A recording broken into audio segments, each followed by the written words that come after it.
Well, Did you do sound check? We're already recording, mate. You have to go nicicles as We bicycles. actually are recording, you know that, don't you? No. Don't we start? Or should we just roll it from here? Well, just roll off. Just roll it from here. You are looking seriously nonchalant. I love it. You're just like, just two dudes in the middle of wheels. I'm looking like this. Wheels.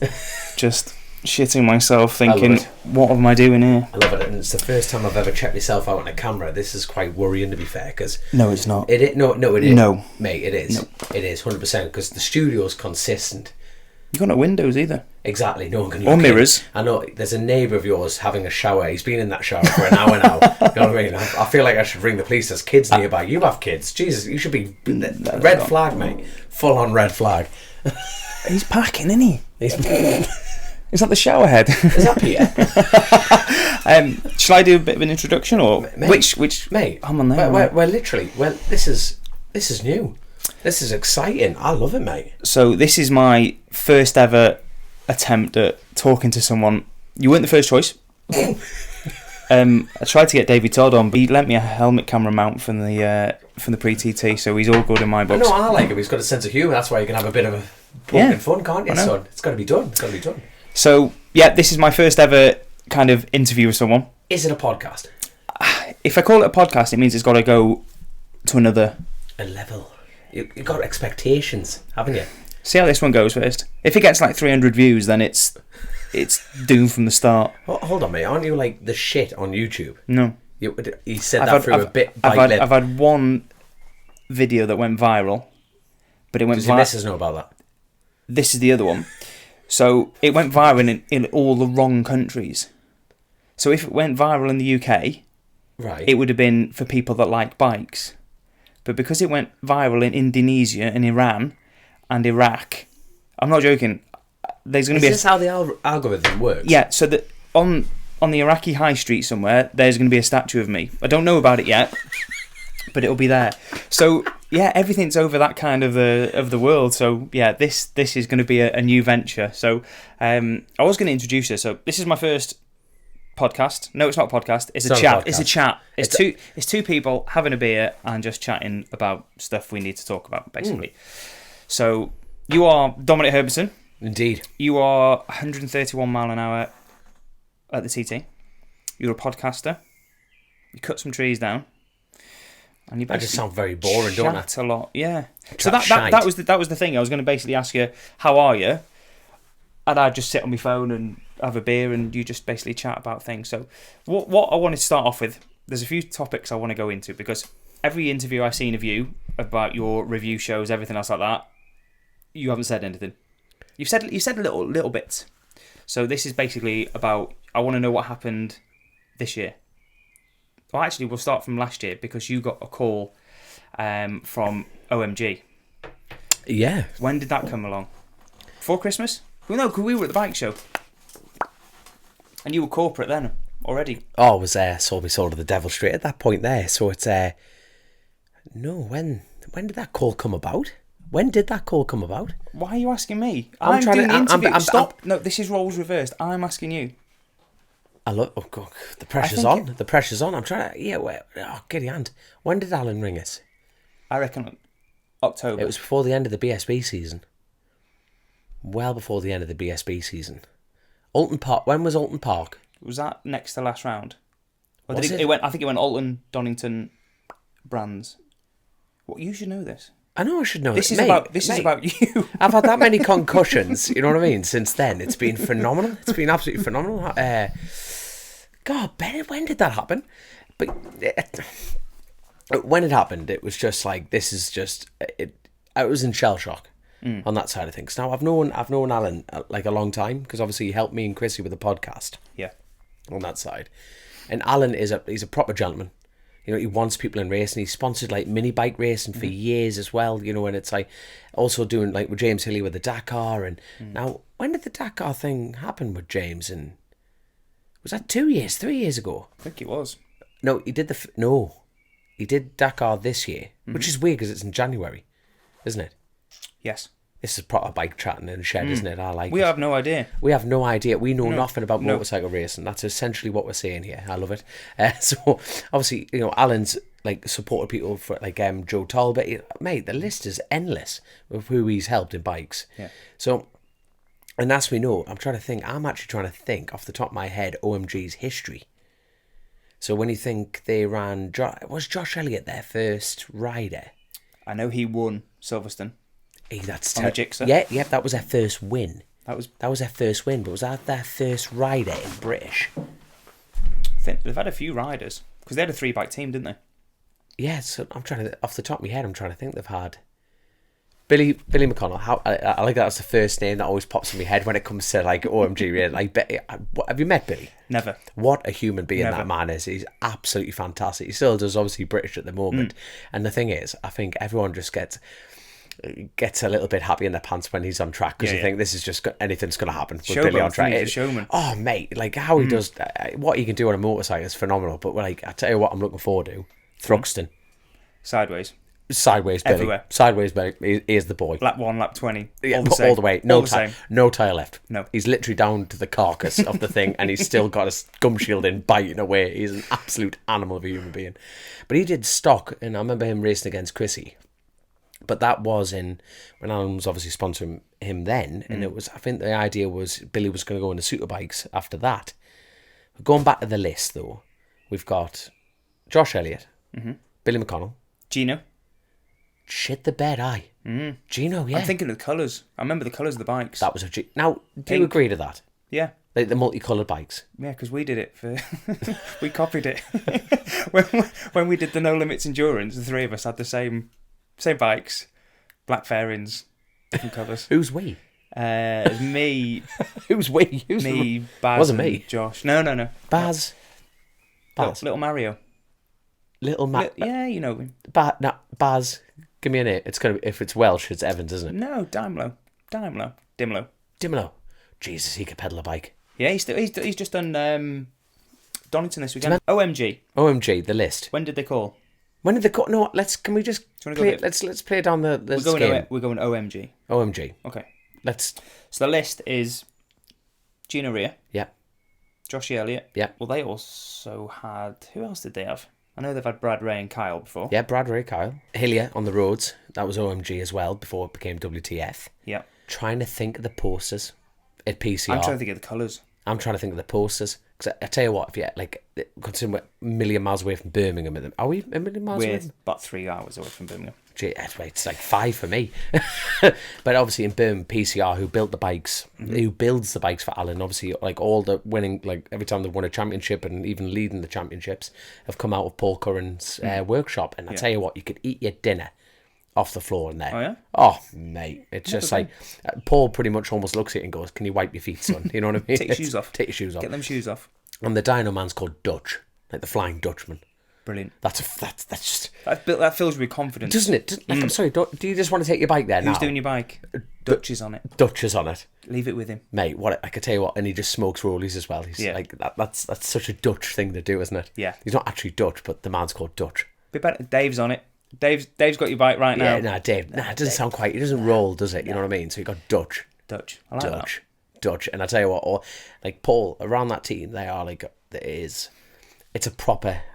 It's a proper team. No, which team isn't a proper team in British? You know what I mean? Yeah. But when you walk around, the wealth of experience in that place is phenomenal. Well, this is the biggest shout out to Paul Curran. Like, what are you after? No, what am I after?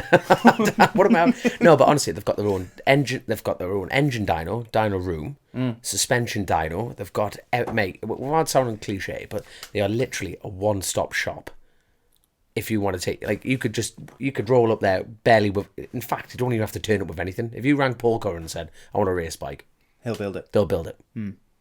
It's that good. Like, mint.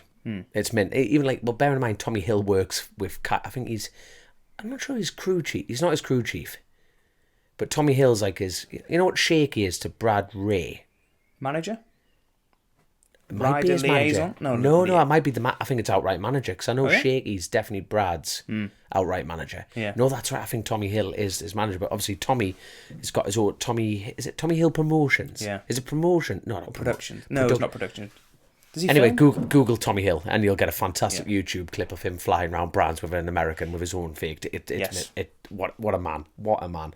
So anyway, literally everything's done. Do you know his all the paintwork at OMG's painted? What's painted? Fairings, everything. Yeah. Obviously, individual stickers. Oh, do you know? Nothing's in panels. Is it obviously Tommy Hill does yours, doesn't he? No. No. No. Who does yours? Levi Day did mine. Levi Day did yours. Oh, there we go. You see, sorry, Levi And Day. my helmet as well. Whatever happened to Levi Day? I know he's running a successful business, but I mean, He was with another business. Right. And then left that business and started his own business, doing the same business as the business he left. Got you. I meant racing wise. Oh, racing wise, not racing. I think he's helping out the Red Bull rookies. Right. No, not Red Bull rookies. I'm talking shite. What's the other one? Who's Haslam's lot? Rocket. The Rocket boys. There we are. He's helping them out. I tell you what, that lad could pedal a bike. Yeah. How many times did he win the British tri-options? A lot. Yeah, literally a lot. A lot. Do you think he ever got bored? Nah. I would like to win something. I would never get bored of winning. Yeah, but they were running around like, now bear in mind, like, they were expensive bikes. The Ducatis? Yeah. Josh Day was on them as well, wasn't he? Now, who am I thinking who mopped up all the championship? I think you got the wrong person. Yeah, but I like Levi Day as well, so I'm going to tell everyone it was him. There you go then. We'll go with that. Yeah, but... No, I think you're wrong. Anyway, I'm giving Levi Day that for anyway.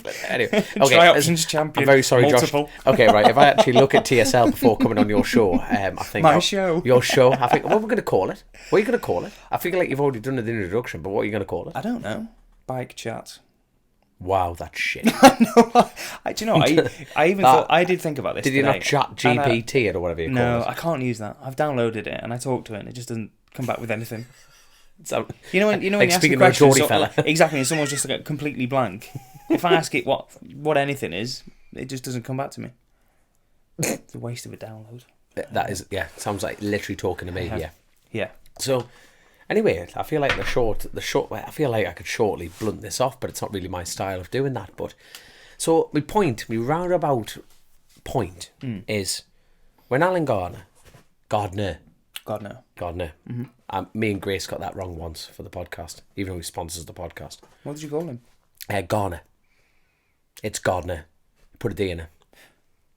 I know. I might have argued that. You reckon? Last year, yeah. Well, when the man himself tells you that. All right. I know. I'd have said Garner. Yeah, it's not. Oh, right. Okay. It's not. It's because I don't know him. I know. But the worst thing is, I knew him and I got it wrong. That's even worse. So you started off on the wrong foot straight away? Massively. Okay. Massively. So, at this point, like, all I've ever wanted to do is be... I just want to race bikes, mate. I just want to race bikes. And as flippant as that is, and anyone who's got to do on bikes, wants to be a part of bikes, wants to be racing bikes, no different to me. Do you care what it is? What, bike-wise? No. Anything. Ish. Depends on a privateer's perspective or a backed perspective. Yeah, okay. Because fundamentally, it's an engine with a frame and a chassis. And it's like any job, you need someone who knows what they're doing with it. Yeah. Which is, I know, it's a pretty face end answer on that side of the... Yeah. No, but in the same breath, it's like, I think... Roads, is it different? Is it slightly different? I don't know. It's like, let's talk a little bit of facts. Like the ZX10. Facts on paper at the moment, you wouldn't get a stock one at the moment. No. You would not go buy a stock ZX10 to compete at the Northwest and TT. No. And obviously all the Kawasaki fans out there, they'll be going, no. Now, as a privateer, you wouldn't do that. Well, no. You see, this is the problem. This is that sticky mud situation where you can't really backpedal. But we're like sheep. When it comes to stock fouls, we're like sheep. Why are you saying that now? Because you're in Wales? I know, I've got the window open. There'll be people the bloke out the shower. He's stopped right now. The light is off. Like, he's coming out of that shower straight out of the way. But but we are like sheep. At the end of the day, stock thousand is a true representation of going, well, that's the best bike, I'll buy it. ZX10 had their moment. BM had their moment. Went Fireblade. Now it's going back to BMs. It's just a constant roller coaster of ups and downs on that side. So at the moment, the ZX10, which is no longer getting developed, is a stock bike.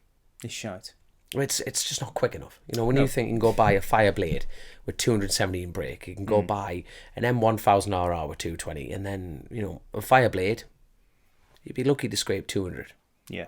But that is a privateer element. You know, as far as teams who have next to no budget, you know, and you always compare everything in budget in this sport against everyone else. You know, you've got someone who's pumping millions and they're going, I'll try and get a tyre on this weekend. Yeah. You know, that's the difference. But you want bang for your buck. And if you're going to go buy a bike, you would go and buy, as a privateer, a Fireblade or a BM. Yeah. Now, let's flip that conversation. If you had a stock ZX10, which you're allowed to run Motec on, as well as the R1s now, and you've got the right team behind that, why wouldn't you go for it? Case in point, Dean Harrison. Yeah. So what's he? He's a 135 man on the Fireblade. What did he do on the Kawasaki 134? Oh, good question. That was on the big bike though. That was on the superbike stocker time. I'm not sure, but it won't be a million miles away. No, not a chance with Dean Harrison. Now, don't get me wrong. You take away the Dean Harrison effect, and what I mean by that is he's fucking quick. He's raised his game. No, massive, unbelievably so. Massive. But you look at the the unbelievably fat. You got your Davy Todds. You know, you've got your Peter Hickmans. You've got, you know, they get grouped off as like the TT aliens kind of thing. Now, at the end of the day, they've got the knowledge and they've got the knowledge. They've got the base setting to actually make the bike pedal. But there's always that question of like, if they rolled out with their own bike out their own garage, what could they do on it? Yeah, and that's not degrading to any of them. But I've always wondered that. And what would they pick? Manufacturer-wise? No, if they all rolled out with, you know, I know, yeah, that's actually a very interesting question, that. What would they pick? Well, they would do the same as us. They would pick a Fireblade or a BM. Yeah. But then, going back to it, if you put, it's like the Aprilia, like, you know, like, oh, God, how many bikes are in that class now? Loads. Ooh, I'm trying to think of the most extravagant bike, but then it's base settings, it's everything. But what's his been on one this year, hasn't he? Joey Eardsley on the Aprilia. I had nothing but trouble with it. Yeah, well, but then it's you need lady luck around the TT. You know what I mean? You do need lady luck, but the ZX10. You know, I'm trying to think like because Julian Trammer ran one this year. Yeah, but then that was a new team with a new bike, and then they haven't got like, at the end of the day, British teams are bringing British level. So put it this way: if FS3 turned up with a Kawasaki, would that be competitive in your opinion? See, you hesitated. Ish. See, but it ish. Yeah. Interesting. I think ish. I think they're not the bike to be on at the moment. No, because is it still long in the tooth? Is it still the old bike with the new fairings on, or? Nah, but the mad thing is the Kawasaki, like, the engine is strong as hell. You know, do you actually know that, like, I'll make that sound like I'm Wikipedia here, but you know the history of Kawasaki? They're fucking, like, the motorcycle department is tiny. Yeah. It's absolutely tiny. They make tunnels, bridges, they make like, you think Kawasaki could just bump any money they wanted in the motorsport, in the bike racing, if they wanted to. But it's like Kawasaki bought the Bimota project, which was a genius move. Yeah. You know, I think, well, all right, let's let them do the chassis work and we'll provide them the engine. Now imagine that for a concept. It's not bad. Bimota coming back to the TT in Northwest. Coming back? They were floating around on social media. For this year? Yep. Yep, they were floating around the TT this year. There you go. So in theory, because like, that's another thing about the TT, is you can run world level electronics. Okay. They don't follow British rules. They follow Dorna rules. And there'll be some anorak out there, and hopefully, for the love of God, none of the TT lot are watching this. My good God. They won't be. We can guarantee that. You never know. But like, hopefully I've got that right. But they have always based it so they can run different electronic rules. So obviously British is restricted on what they can and can't do. Yeah. But because you can run world level, you can do, essentially, depending on budget, do what you want. So the Bimota, you could do what you want with it. Yeah. If you had the right team, why wouldn't that bike work? It's worth a shout. It's a Kawasaki. Isn't it? It's a proper hybrid motorcycle. Yeah. But then You look at what they're doing with Worlds at BM, you know, it's not quite. But then the Honda's doing, you know, it's not. It just changes, doesn't it? It does change. Changes a lot. But what's going to be interesting is the fact if they bring out the Ducati 1000. That's what I've heard. V4? V4, but 1000, because obviously it's not allowed in because it's 1100. Yeah. I am generally looking at you thinking of the rule book here right now. I don't know why you looked. Because I'm trying to rack through my brain here. I'm thinking, what? Because I'm trying to think. Because at the moment, currently the fastest TT lap is by Michael Dunlop at a 1:30. Point. Oh, good God. Summit. 1:30 Summit, which is just awesome. Yeah. And that was in the first Super Sport race. In the second Super Sport race, he won it by doing 127 mile an hour. If that does not represent the conditions of the 2 weeks, I don't know what does.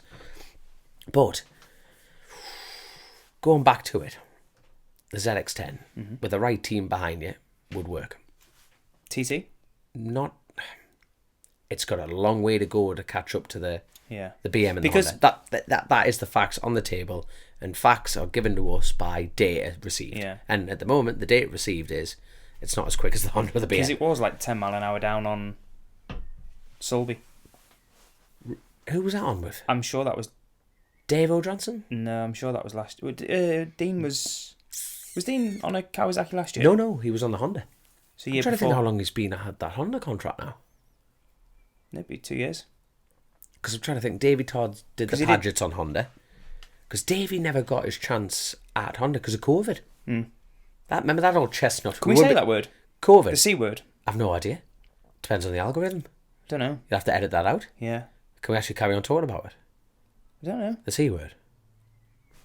You tell me. It's your show. I don't know. Your nameless show. I need to sort something. You need to sort something out because we're just going to keep calling it the nameless show. I'll find. So I'll just call it Crash. Because if you put Crash in it, YouTube loves. I'm literally dribbling. That's fantastic. It loves a crash. On your nice Nolan. Oh mate, I am cut. You see how fresh this is. That's brand new, isn't it? That is brand new out the packet. What do you reckon of the new helmets? Obviously, you've got to say they're good. No. All joking aside. Like I have gone up the mountain mile wearing different brands before. I was in RI last year. And RI is a brilliant lid. Is a brilliant lid. And I look at you with your corporateness over your shoulder. And I paid for that. And I'll be honest, it's they haven't delved into roads fully. They've had lads out in Europe and the IRC. Costamo's been wearing them for years. And like, bearing in mind, like the product, that's all they do. Just helmets. Just lids. Milan, Italy, and they're the sponsor. Have you been? No, I haven't. I know. Not yet. No, it's the accent for me. Not the Italians. I meant them listening to me. Your accent with Italians. Oh, mate. Just smile and wave, boys, like the penguins from Madagascar. Absolutely. So we digress. So ciao bella. No, but honestly, the product, I'm thinking at this point, got it all sorted. Everything's lined up, and I must massive.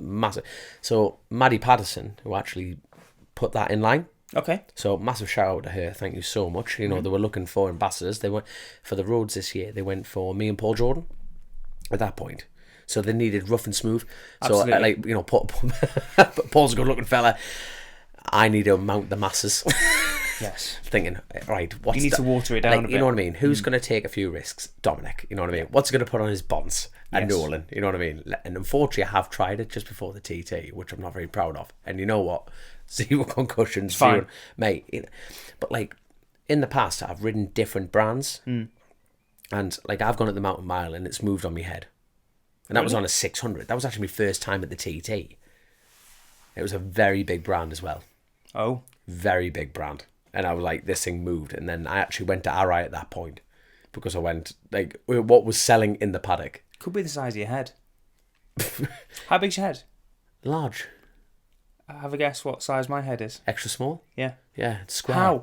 It's square. No, it's not square. It's square. It's not square. Extra small. How is it? How? I don't know.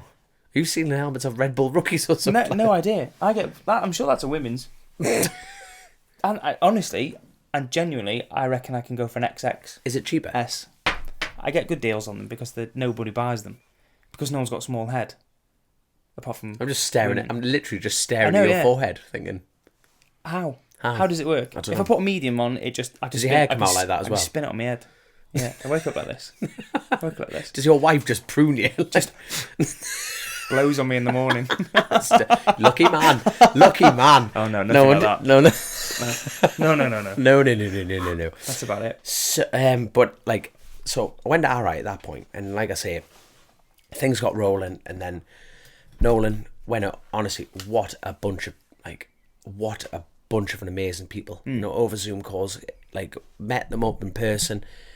I've never been like so looked after by any firm. Like, and that means in any tree, like, you know, like anything in walk of life, I got like I felt like John McGuinness. Like, you know what I mean? I felt like one of the you know what I mean? Yeah. It's like I've made it now. Well, no, I just felt like this is like, is this how they've been this entire, you know, like it is them and us and that side of things, and we all aspire to be the top of our game. And you know, I thought, wow, this is cool. You know, that's good. This is like really cool. And anything that you ask for, they changed. But then that doesn't change. Like, sorry, nothing prepares you for the Isle of Man. Things bounce around. Like, I've ridden it, and what's dead interesting about the Nona? It's FIM. There's only like 10 lids in the world, 10 products that are FIM spec. They're a lot cheaper than certain products.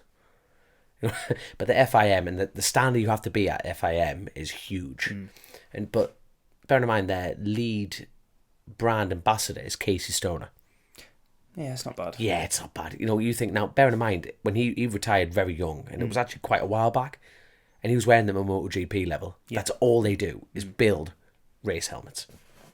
And they've got Ian Owney, they've got like the list. If you actually look at which riders at what level. Now, we go racing on stock bikes, essentially, in this country, you know, like standard, just road bikes, really. Yeah. And they're racing like 300 mile an hour MotoGP bikes. Rockets. And they're willing to put the helmet on. Yeah, massively. Now, don't get me wrong, you know, if someone comes up and goes, there's a free, but you're like, oh, yeah. I'm thinking, no. Like, put it this way, my dear mother, who was an angel on this earth, you know, if I walked in and went, right, I've bought this set of suspension, you know what I mean, it's done this, it's going to do this, it's going to do that, and we're going to get a better lap time and be safer doing it. Yeah. You're wasting your money. Yeah. But if I walked in and went, I've spent £20,000 on one lid, she'll go, mint. Yeah, it's got to be good. You know what I mean? You know what I mean? Yeah. It's I met your mum. Oh, she's an angel, isn't she? First time I met you. You be careful. Oh, she's nice. Really nice. She's an absolute angel, my mum. She really is. So, but like my point, like, because it's our protective equipment, that's like, you can't cut corners, man. No. You can't look for the cheap deal, can you? You can't. So, I put this lid on. I've signed the deal. I'm like, mint, being amazing, and I'm going, what happens if this is shit? You know what I mean? What happens if it, like, you know... So you never tried it before? No, I tried it. No, they posted one out. Now, before I signed anything, post one out. You're trying. I did Moped Mayhem and everything like that, you know, like -6 degrees in Moped Mayhem, you know, it wasn't hyperventilating, it wasn't, like, steaming up, it wasn't, you know, the padding wasn't moving, you know, you think, when you're doing, like, 4 or 5 hour races, everything becomes a sponge in a lid normally, and then you get that, like, that sludge feeling. This doesn't. Honestly, it's weird, and you know what I found very interesting was, like, the side pressure when you move your head. Nothing there. Like, you know, when obviously this isn't the Moped Mayhem on a pit bike, you know what I mean? Shout out to Adam Ryan, Down Country Pit Bike Parts. What a man. What a hero. Putting bikes under me. This is just turning out to you plugging everyone in it. Steady on. You've got to stop saying that with the window open. You've got to stop saying that on the window open. But, like, but obviously, when I started to ride it, I'm thinking, this thing's mint. This thing is mint. I'm over the moon. But, going down Bray Hill, I was crapping it, thinking I have committed to this, and I'm not one of those people that just go, right, I'm out, you know what I mean, blah blah blah blah blah, you know, like this and this and this, and I'm gonna have to make this work. Nah, straight away, did not move an inch. I was like, oh my god, like, mate, that was they're like, and it just met me back. What do you think? I'm like, this is amazing. Like honestly, I was absolutely over the moon, and I just, class, man. Just like, you know what, it's nice to be nice, isn't it? Yeah. It's how you tread. So before you go kind of to Bray Hill, so back to the call. The call, yeah. The call. Yeah. End of last year, beginning of this year, you got an offer on the table. Yeah. To ride stock bike? Yeah, so it was actually, at that point, at that point, it was Alan. Like, he says, Dominic, I want you to ride for it. I'm like, yeah, whatever, mate. You know, it's fun, good crack. You know what I mean? I've known him for years, and it's like, because I always used to go up to him and joke with him, going, when am I going to ride for you? When am I going to ride for you? You know, you're thinking tongue in cheek. You know, he signed like Kyle Ryde and Bradbury and stuff like that in the past. You think, whatever. And then, like, I wanted to ride. Piss off. Yeah, and I just went, yeah, go on then. And at that point, it was only going to be the stocker. And it's amazing how quickly it like ramped up. Yeah.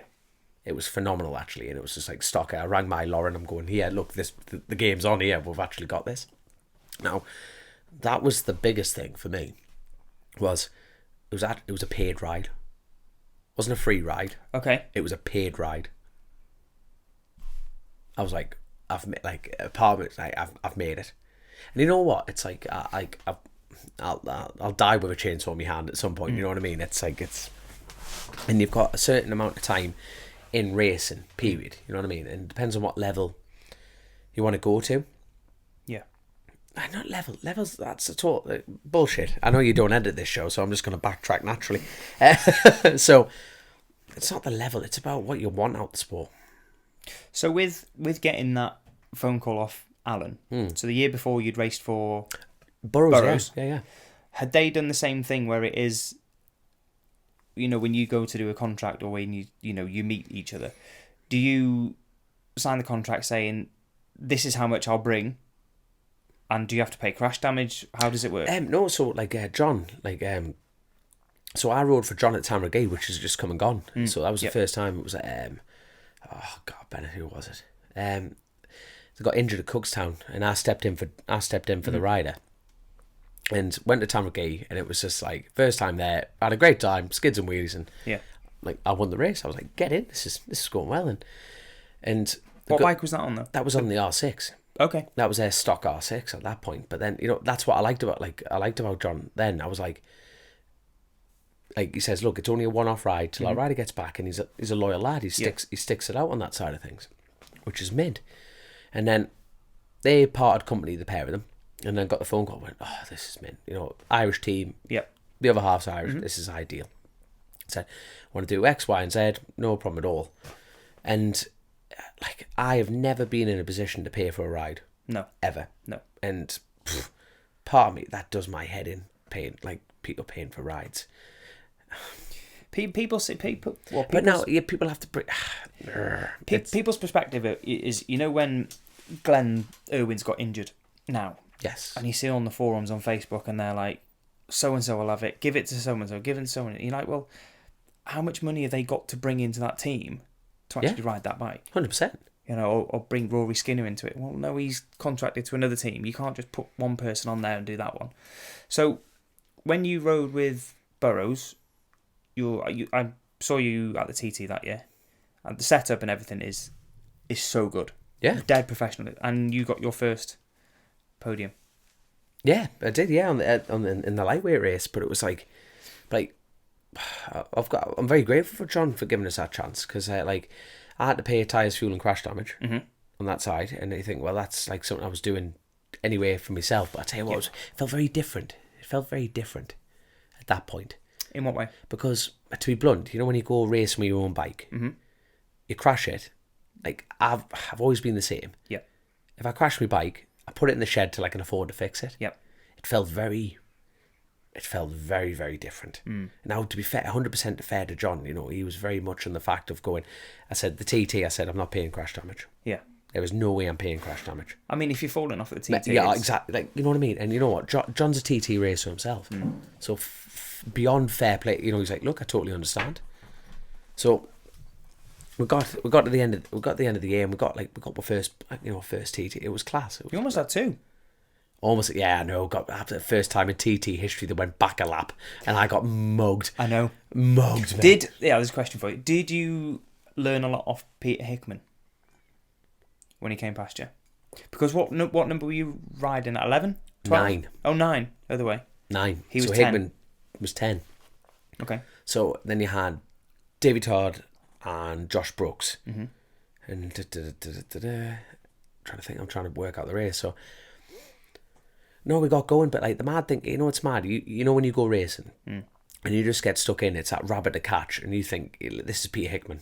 You know, you just get a bite on and go for it. And I think the case in point of that side of things was, look what Paul Jordan did with Michael Dunlop. Yeah. In that last race, you know, it's like that rabbit. You're talking about the fastest rabbit going. Yeah. And it just spurs you on, and it's belief. You don't, without sounding, what you learn is what the tyre can do. Yeah. You know what I mean? Because I think with him is that when you hear, especially TT riders, when you say, what percentage do you think they're riding at? And everyone's like 90. Bollocks. They're 100%. Exactly. Yep. Exactly. And I think, like, you know, you speak to them boys, and I think they're even getting more and more open. You know what I mean? You don't bang round at 36. It's like, well, these lads, you know, it's they're on the right bike. They're fast lads, and you're thinking, my good God, you know, it's look like they are outrightly saying 100%. Yeah. You know what I mean? I mean, if it's going wrong at 100%, it's going wrong, isn't it? Wait, it's going to go wrong at 90%. Yeah. If it's going to go wrong, it's going to go wrong. So you might as well ride at 100. Yeah. Yeah. You know what I mean? True. And the mad thing is, you know, some of the biggest crashes that happen in bike racing is when you roll off. I'm not talking about physically in a corner. You know, when you psychologically go, that's last lap. Yeah. You make mistakes, don't you? Yeah. But if you're fighting, all you're concentrating on psychologically is go faster. When you just keep biting that screen, your brain just goes into a heightened state, and you just concentrate that much harder, that much faster. Do you have moments when you're riding thinking, especially at the TT? Oh yeah. Why else? Why else go if you're not having them shit your pants moments? The whole point of the TT for me, and it's the same as everyone spectating, everyone involved. Yeah. Risk and reward. It is risk and reward. I mean, reward is massive. Risk is fucking huge. Yeah. But then every time you push your own risk, you get a reward. Yeah. You know what I mean? So there's lads at the back who are trying, like, and you know, not the back. You know, there's people further down the grid. I hate saying the back. It's not the back. Like, there's 65 competitors in the world that get to do the TT every year. Yeah. Obviously, the Manx, you know, they like it's a separate grid. You know what I mean? No different, same course, same challenge, same everything. Yeah. But you get 65 competitors in the world, and they're getting to go down Bray Hill, and you think, this is just absolutely incredible. And you've got lads there who are chasing their goals. Yeah. Say you got a lad doing a 22. His goals are 25. Yeah. He feels the same, but it's not exactly the same. As Hickman and Todd. Yeah. Like everyone. Yeah. Yeah. You know what I mean? It's like that. Like Hickman is a 136 man. He wants a 37, and like he does. Yeah. Of course he does. I don't know what I was listening to the other day, and it was probably John's, and someone asked him about, is it possible?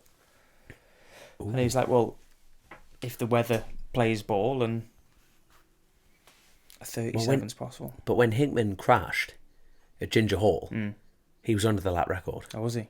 Mate, that's close in. Ginger Hall. Yeah. And he was under the lap record. Yeah. But it bit him.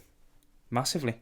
And he's lucky. Not even, like, not like, bearing up, God love him, he had 2 crashes. Like, that crash there, I think he's been fairly open. That was his mistake. And that's a good thing about Peter, you know what I mean? It's like, he's very, very open about that situation. But then this year, the mechanicals bit him. Yeah. Exhaust hang out. No, I can't. I feel like I'm speculating there. But no, is that right? I think it is. Thank God for that. I think right.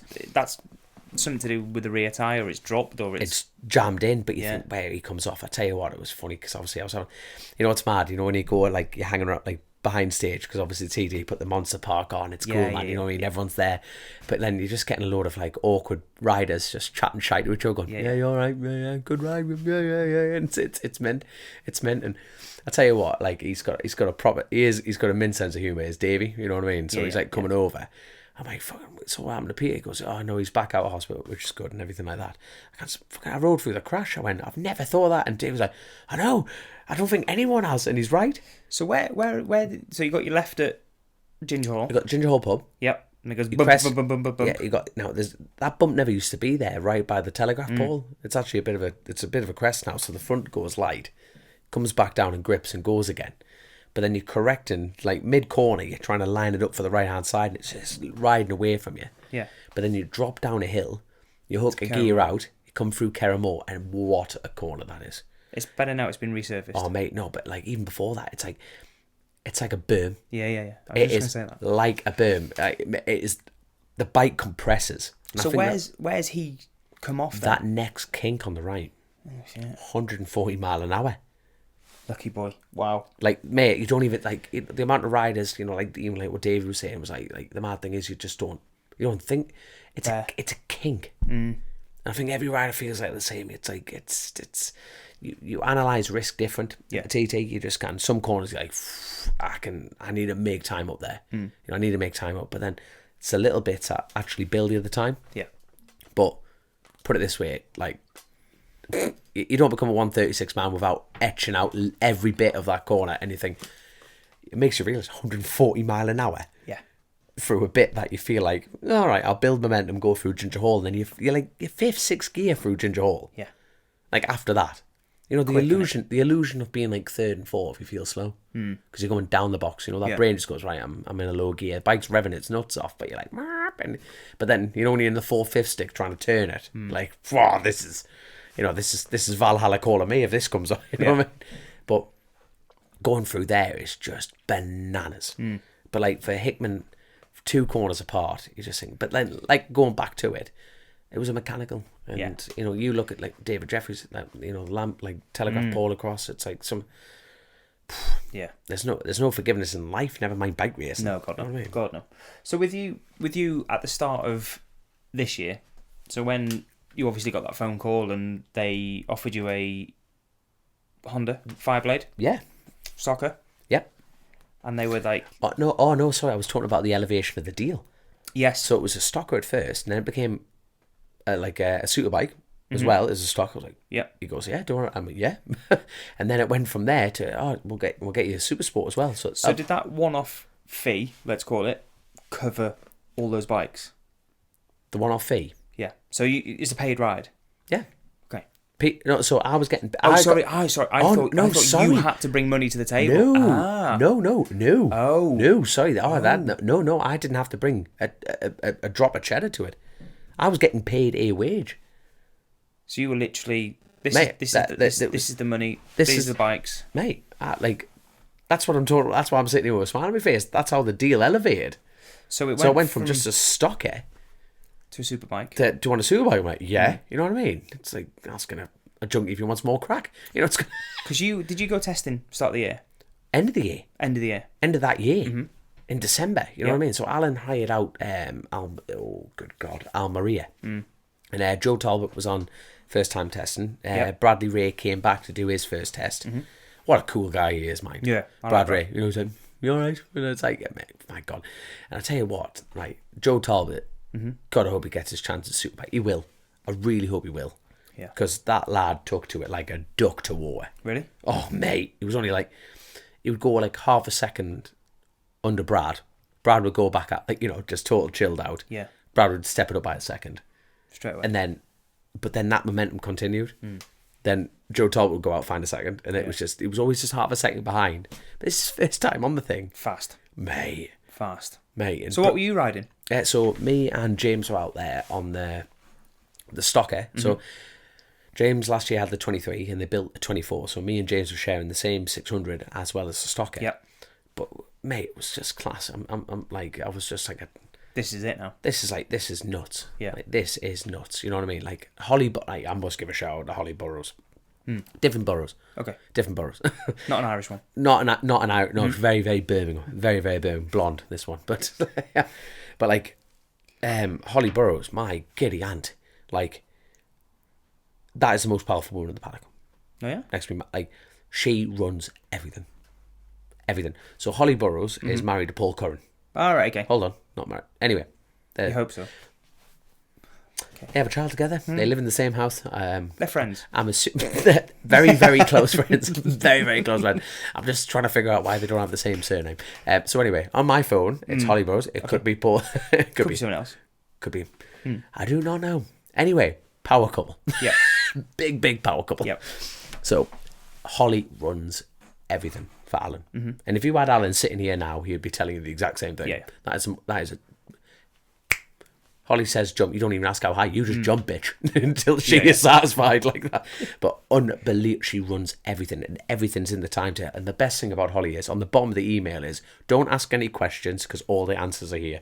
Brilliant. That is, mate, you know what? I'm going to adopt that. No, you can't. You can't. We're sitting in his shed.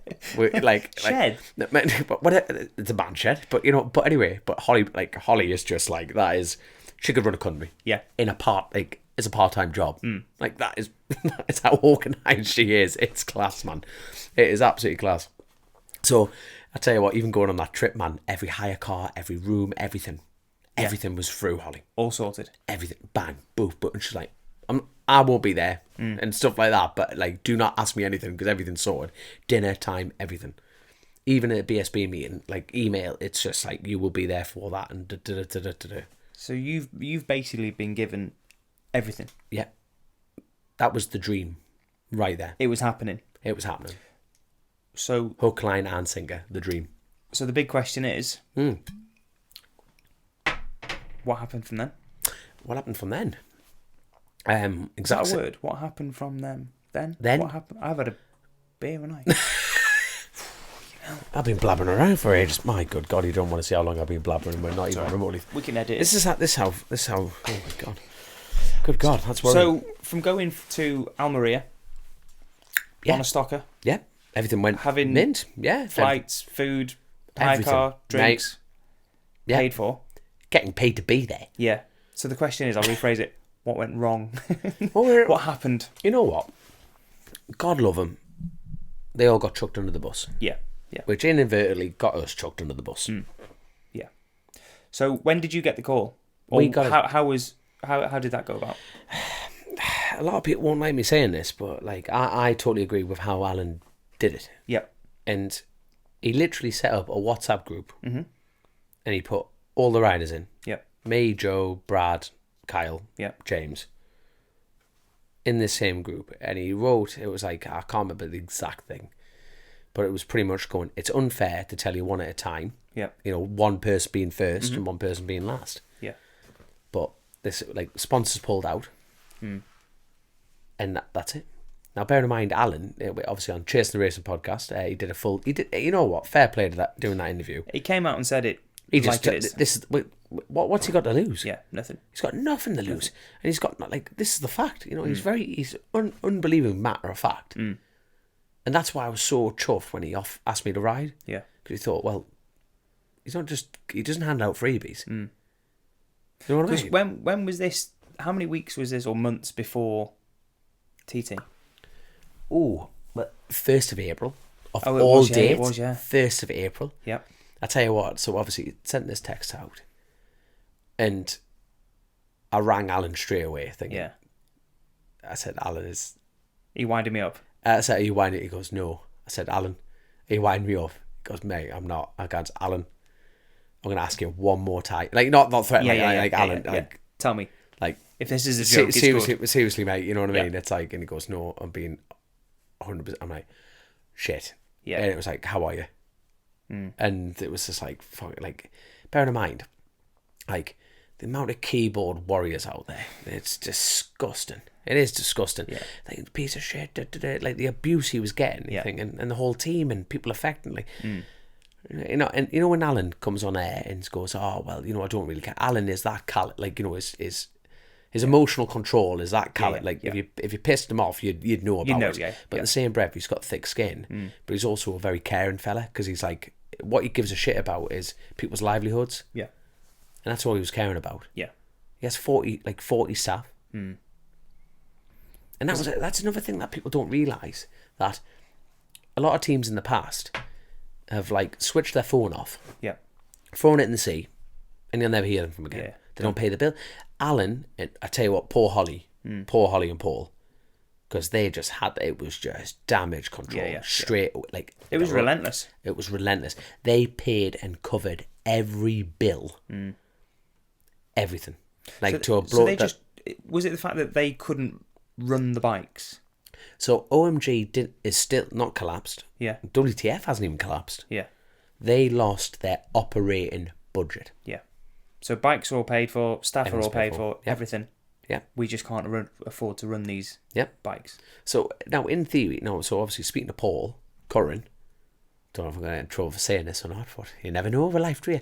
But basically, Paul Curran said to me, and this is before the D-Day, it's £500,000 per rider and superbike. And you know what? People just think that's a thrown out figure. It really isn't. No. And people think, oh, yeah, but you think the budget. Massive. A wage, but you think about a 40 operation staff, right? That's going to be 80 grand a month. Yeah. 80 grand a month. Yeah. That's me spitballing at that. Yeah. But like anyone listening to this will probably go, well, actually, yeah, you're probably right. I mean, when a sponsor pulls out that was going to cover that.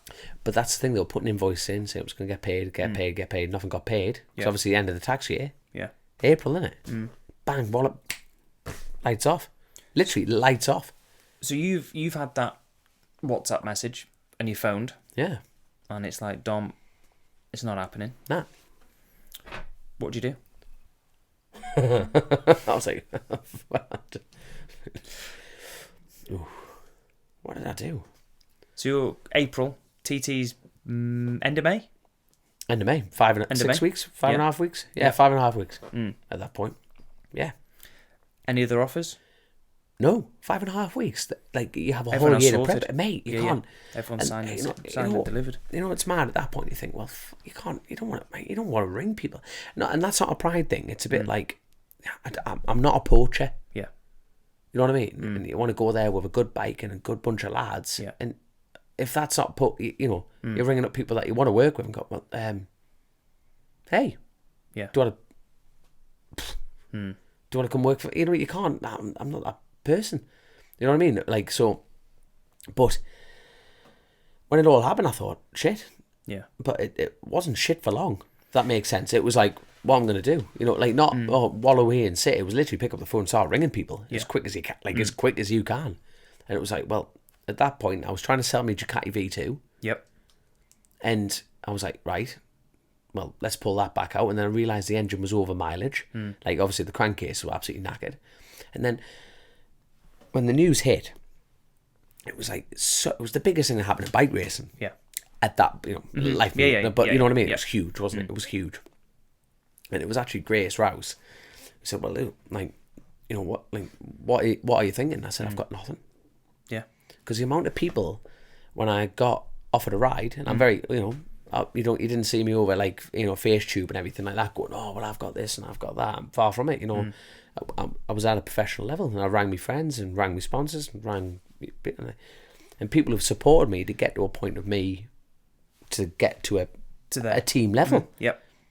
So, people have got their own lives, their own families to think of, and they went, well, there you go, well, congratulations. Yeah. And sponsors pulled out. Yeah. And that wasn't like, that's not like, oh, boo-hoo. It's just like, well, they have put that much faith and time into us. Yeah. And at that point, I'm going, oh, right, well, mint. Because I remember, you phoned me, and you were like, I've come up with the idea, wherever it came from, which was the GoFundMe. Yeah. Because was great. It was actually Grace's idea. You know what I mean? Like, it was Grace Rouse's idea, and it was like, because obviously at that point, I'm gonna have to, get a bike, a running budget. Like, a tyre bill is 14.5 grand. Yep. Tyre and fuel bill for the TT is 14.5 grand. Yeah. And it's like 500. Normally you've got all year to, like, amazing people going, there's 500 quid or a grand to build it up. Yeah. To build it up. Yeah, my running costs of 300 grand. Like, oh mate, you and me could sit here and whinge all night about budgets of racing bikes. Yeah. But 5.5 weeks, the fast forward button got hit. Yeah. And it was phenomenal, the amount of people who have come out the woodwork. It was half and half. It went quite quick. I remember when you phoned and you were like, shall I do this? And I was like, you've got nothing to lose. Because you put a target on there, didn't you? 10? Well, no, actually, like, funny enough, I was talking to a few people about this, and it was like, realistically, what was the target was like 25 grand. Yeah. And you thought, if I get 10 quid out of this, it's somewhere close. Like, honestly, that's how I felt at that time.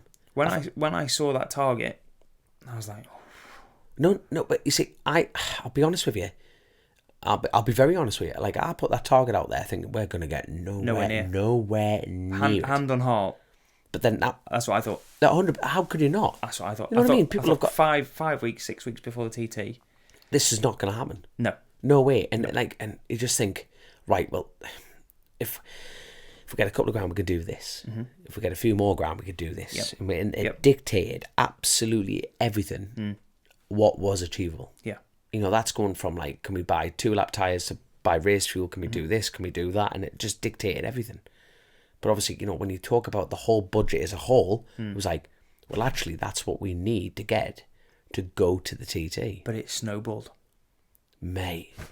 It just took off. Mate, and you know, it's just people, the human race is capable of great evil, but also of unbelievable strength and kindness. It's phenomenal.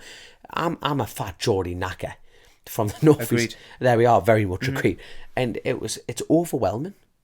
It is overwhelming. You got people from, like, there was a bloke who chucked in £1,000. I know, yeah. A family, and then you got people chucking in a £5, almost apologising. This is what I can't do. You don't know how much of the value of a pound coin is huge. You know, like, we all have to work. I work for a living. Like, bearing in mind, I was a professional rider for 2 months. Yeah. Don't tell Alan this, but I was still cutting trees. You know, except, like, I've got a lot of debts to clear through hey, look, if you race bikes, you've got debt. That's the bottom line of it. So, when you've got, I think it was like nearly 540 strangers. Yeah. A lot of them friends as well. Yeah, they chucked in. But, to be blunt, majority strangers. Yeah. People who I can never repay. And without them, it just wouldn't have happened. It wouldn't know it, I agree. But then that 25, like, you see, then Adam Hewitt, Alton Compressors, and JCT, Truck and Trailer Hire, that's it, rolls off the tongue, doesn't it? Like, they came on board, and without them, it just wouldn't happen. It wasn't happening. And then this is the layers of the cake, because then Alan came out of the woodwork, and said, Dominic, look, mate, his heart was on the floor. Yeah. And like I say, he could have turned his phone off, chucked it in the sea, and he went, look, take the stocker. Yeah. You know how much, bear in mind, to build a bike at that level is like 45 to 50 grand. Yep. Their level, PCR level, if you rang up and got that level of bike, try adding a few more grand on top of that. That was a proper bit of kit. Yeah. That is probably that is a proper stock Honda. Yeah. It was mid. Because, I mean, going from the GoFundMe to people, you know, doing what they did, which is absolutely amazing. You've made it to the actual TT. Oh, mate. But bear in mind, that was one bike. And then obviously the Ducati, like Alton Compressors, like they bought the engine for it, and you think this is like 5.5 weeks of running around, no sleep. Yep. And I'm not trying to get the violin out, but it was just like, this is just, just, because the parameters kept changing. Yep. And then obviously, you know, Melby, Max Lindsay, and Simon Warren, you know, they said, like, at that point, I was riding the twin for them. Yep. For their pattern, you know, they just wanted to, like, I met them at the Classic TT because their rider decided not to ride the bike anymore, and I didn't have a 500 ride at that point. Met them, amazing family, Yeah. and they said, we want to come to the TT. I thought, all right, you know what I mean? Thinking, at this point, nothing was really secured with Alan. Yeah. So that was like the August time. That's right, yeah, because obviously Alton Park was after that, when everything was like, the hand was shut. I'm like, this is getting real now. Yeah. And so at this point, you know, he said, oh no, I want to come. And I thought, right, no problem. And thought, right, well, then when the hand was shook with Alan, I said, well, can I ride a super twin?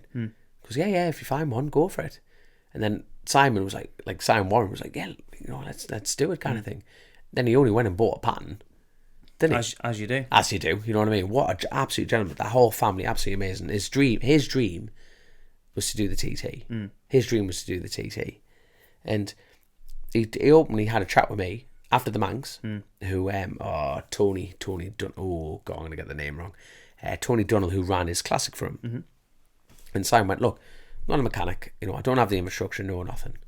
But, you know, I want to buy a bike. Have you got the guys, you know, can we put something together? I said, yeah, we can do this. So there's me, like, Piggy told him, you know, we've got the gang back together, and we had, you know, in our eyes, we thought we'll have a setup. Yep. I can go do a natural, like a job, you know, learn from them, everything like that. And like me, you know, me like Dad, Piggy, and all the gang were gonna like down there look after this fantastic pattern that Simon bought and everything like that. And it was like this is gonna be mint. This, Yeah. you know, in my head, this is gonna be mint. And then D-Day came, and you can imagine it was just like shit. Like, oh my god, this is just. I just don't want to let people down. Yeah. I don't want to let people down. And then because of the GoFundMe, and then Adam Hewitt, I've met. I'll be openly honest. I've met the man twice. What a man he is, mate. Did you feel more pressure with your own stuff? Yes. Than with the OMG? Yeah. Because everyone's put into that and they've got you there. Yeah. Because this is the balancing act between laughing and smiling and not being a joke. Yeah. Like, I laugh and smile all the time because life's too short. You can't take it too serious. But I'm like, I just sat back and went, this is like, if I'm going to do anything, it's now. And I tell you what, like, you know what's interesting is, without everyone being there, but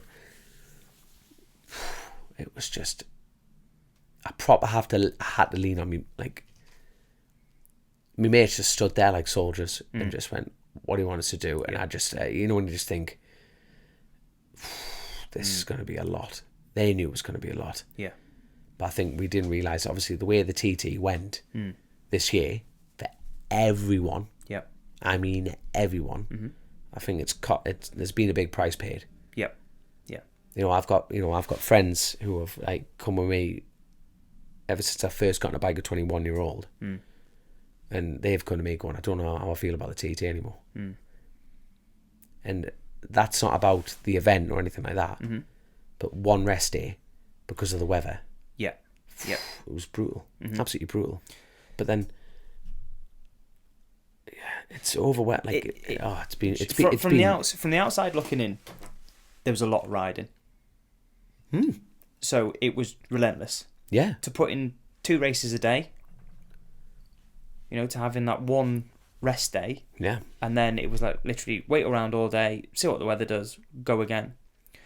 So in your mind there, with the TT schedule, what would you say needs to change? It's a political question. It is a political question, but it's right. It's like, the thing is, it's easy to take a step forward and go, that was too much, and go back. Yeah. But can you go back? I don't think... TT Plus has opened the door to the world. Yes. Is it a necessity now? Yes. It is just open it. Look at all that work. The people, it's like, it's on your fingertips. It's live. It's there, yeah. It's there. You know what I mean? Long gone of the days of like, you waited for ITV coverage and they said the same speech time and time again about this and stuff like this. You know what I mean? TT Live. You've the team, the infrastructure, the commentating team. It's massive now. It's huge. It's gone massive. But it needs that because it's the world's biggest race. Yeah. It needs that. It's the pinnacle of bike racing. It is. I couldn't agree more. It is the outright pinnacle of bike racing. But that has raised the bar so high. Yep. Where can people keep up with it? And I mean that with teams. Yeah. So you've got, as of now, it's a 2-week event. Now that's on a physical base. Never mind the prep and everything like that. Yeah. You know, like it's a month-long event. Yeah. Minimum. Yeah. Minimum. You know, as far as packing, organisation, but never mind the bike, the dyno time, bike build and everything like that. Yeah. It's just nuts. So what would you change schedule-wise? Well, I've grew up there, and you see, this is the problem. You should never ever ask a bike racer. That's like me turning around to you going, how many... If I had said to you after your Oliver's Mount there, you've just done, and I was whispering in your ear, do you fancy another 10-hour lap, son? You're going to go, even if you were blown out your arse, you'd go, aye. You would, wouldn't you? 100%. The worst person you can ask is a bike racer. Yeah. 100%. It's the team. Now, bearing in mind, like, without my mates, without Adam Hewitt, without JCT, without GoFundMe, there was that many people, like, mate, like G-Tech stands, you know what I mean? Like, what a hero. He went, he donated to the cause. Oh, Gav, he's an absolute hero of a human being. Makes good you know sense. what I mean? Like Tom, yours are over there. I'm going to have one of them on the way home. But then you've got like Tom from Mortal. You know what I mean? Like people have just come out the woodwork and just gotten help. Like, want to get you there, want to get you there. Yeah, and that's overwhelming. But that does that sort of show or kind of prove to yourself that what it proved to me was you're not a dickhead. No, not that. It's what the sport means to people. Yeah. So, going back to like the event, the easy thing to do. No. There's no easy answer. There is no easy answer to this, and I'm not saying that as Dominic's going to get in trouble. Bollocks to that. You know what I mean? It's like running a country. Yeah. And I make that sound like I've run a country. I don't. Like the TT organisers. God love them. Clark the course, everyone. That you literally you put them in a huddle and go. These people collectively make the world's greatest event. I wouldn't want that job. You would not want that job. Not a chance. Not a chance. Nope. So they can't win, can they? Then I mean, with the weather. I mean, what was last year? Was it beautiful last year? Or was it the year before? The year before, 23. But even it was unbelievable. Everything went in, everything ran. There was a stupid amount of practice laps. There was even to the point where it was the riders' control going, we got too much. That was actually a bad year for me, that. Physical health. But if you went back to the old programme of a rest day and that, would it be easy on the teams? Yes. Yeah. Would it be a more enjoyable event for the people involved in the events? Yes. Yeah. But we're not thinking about that. We're thinking about the big picture, and the big picture is keeping the event alive. Which goes back to TT Plus. So this is that double-edged sword on that side of things. Because bearing in mind, like my mates, like to pay a mechanic is 3.5. You're budgeting between 3.5 to £5,000, and that came from a TT, like a professional BSB team at the TT, that price range. And I've got friends and strangers helping us out, and I love you all, by the way, but it's like I could not have done it without my gang of people. Time off work. They're not getting paid the time. Exactly, mate. They have and they're full on for 2 weeks, mate. Beyond they had one rest day, and I could not have done it. Like I could sit here for the next 10 days and say like I mean that with my hand on my heart. I could not have done it without. I couldn't have done it. I feel that small in the picture of me getting to the TD, and you can see how you're in the middle of all these people. Now that, and bear in mind, every one of them is not a single one of them put pressure. Nothing. There's no. How can you put pressure on that?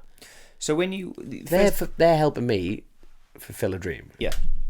So when you've got to the TT, everything's sorted. Yeah. Someone takes your bike up to Glenclutchery Road.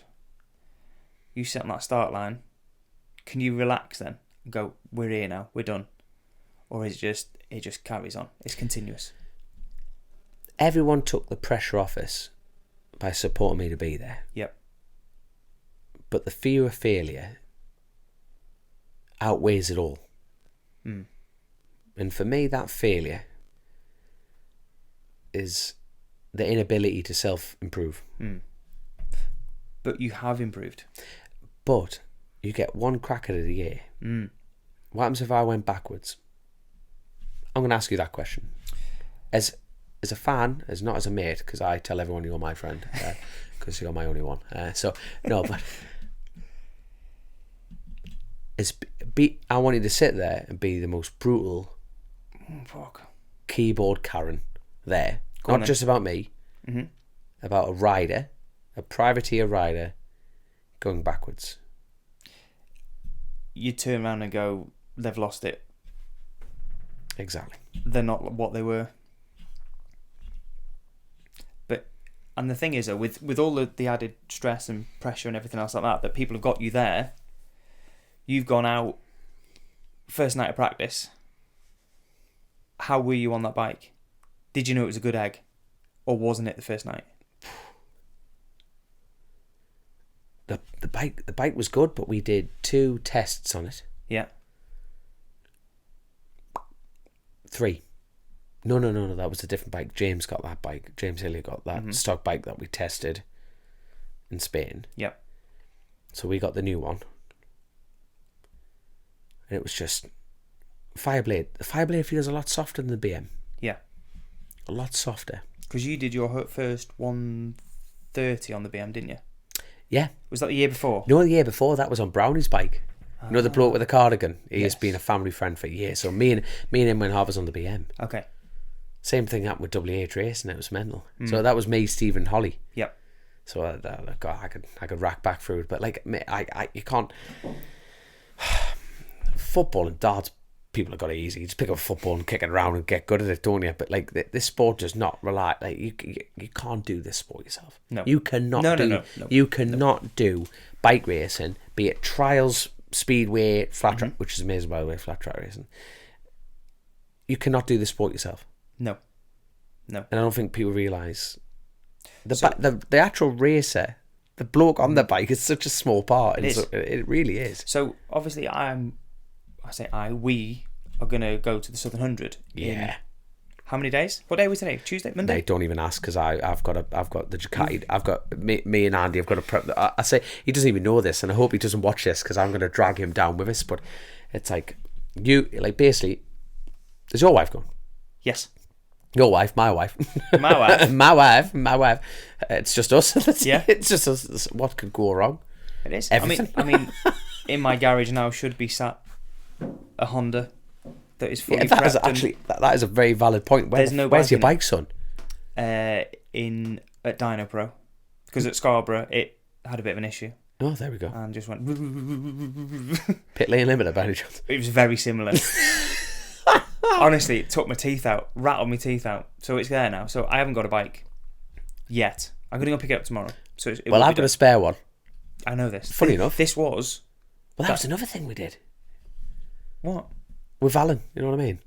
On the 600? Well, because I had pretty much said, well, go buy yourself a training bike. So I took out a loan at that point to get a training bike on the Honda 600 to get used to it. And then we lost the job, and I've still got this Honda 600, which is for sale. Never raced, rallied, never crashed. No, never crashed. No skids. No. Have you crashed it? No. Okay. No. You honestly, you were my point of call if this bike wasn't going to be ready. Mate, the bike's sitting I'd have there. been like, can I borrow your bike? Oil change. It's motor oil. Another plug. I use motor oil. Damn Bloody good oil. Bloody good oil, sir. Plenty in the tank, but sir. Even like having... Someone reached out to me a while ago on Twitter and said, do you need help? Oh, you're Twitter famous as well. I keep forgetting about that. You're all kinds of famous, aren't you? Twitter. Twitter's good. I like. There's some good people.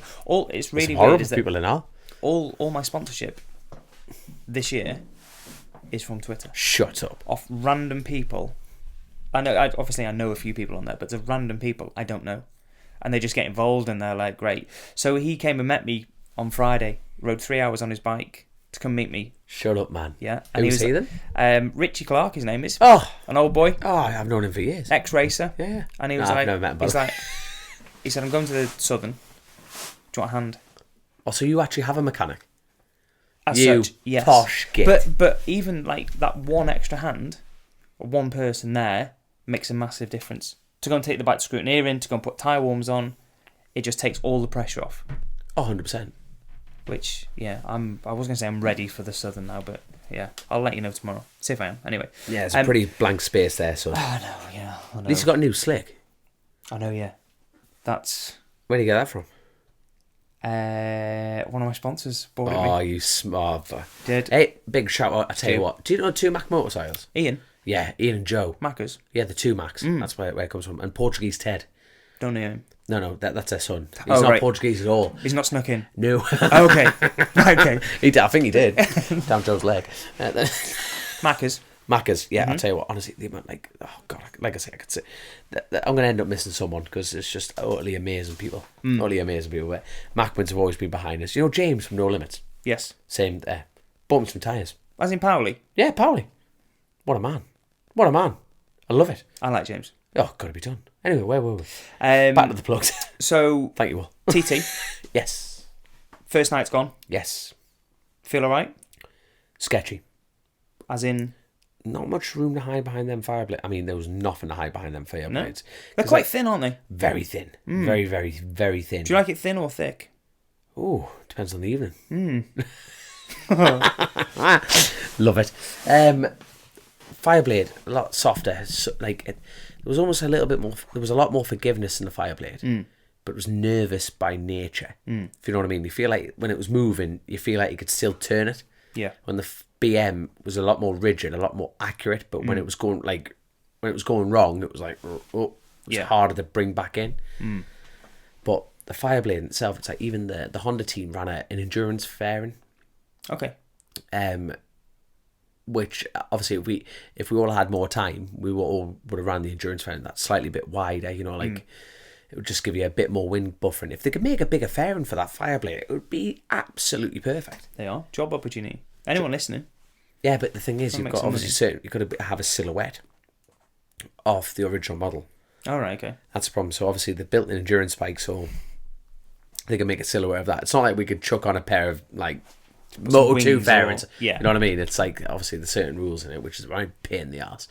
But no, Fireblade, like I say, the bike was ready to go. Oh, well, it was ready in stock, but then we had to get it up to TT spec and get it all up and running. Then we got there, so the tank that was on it was their spare Northwest tank. It was actually only 22 litres. Okay. So when we're there, we had to build it into a 24-litre tank, which was... So we were doing practice on sand start laps and pulling in every night. Right, okay. And then, obviously, while that was getting modified down there, but it was just crazy, man. But, I'll tell you what, we had Will Bill from OMG. He was coming up, keeping an eye on the electronics. What a human being he is. Same with Barry Bachubo. It was just...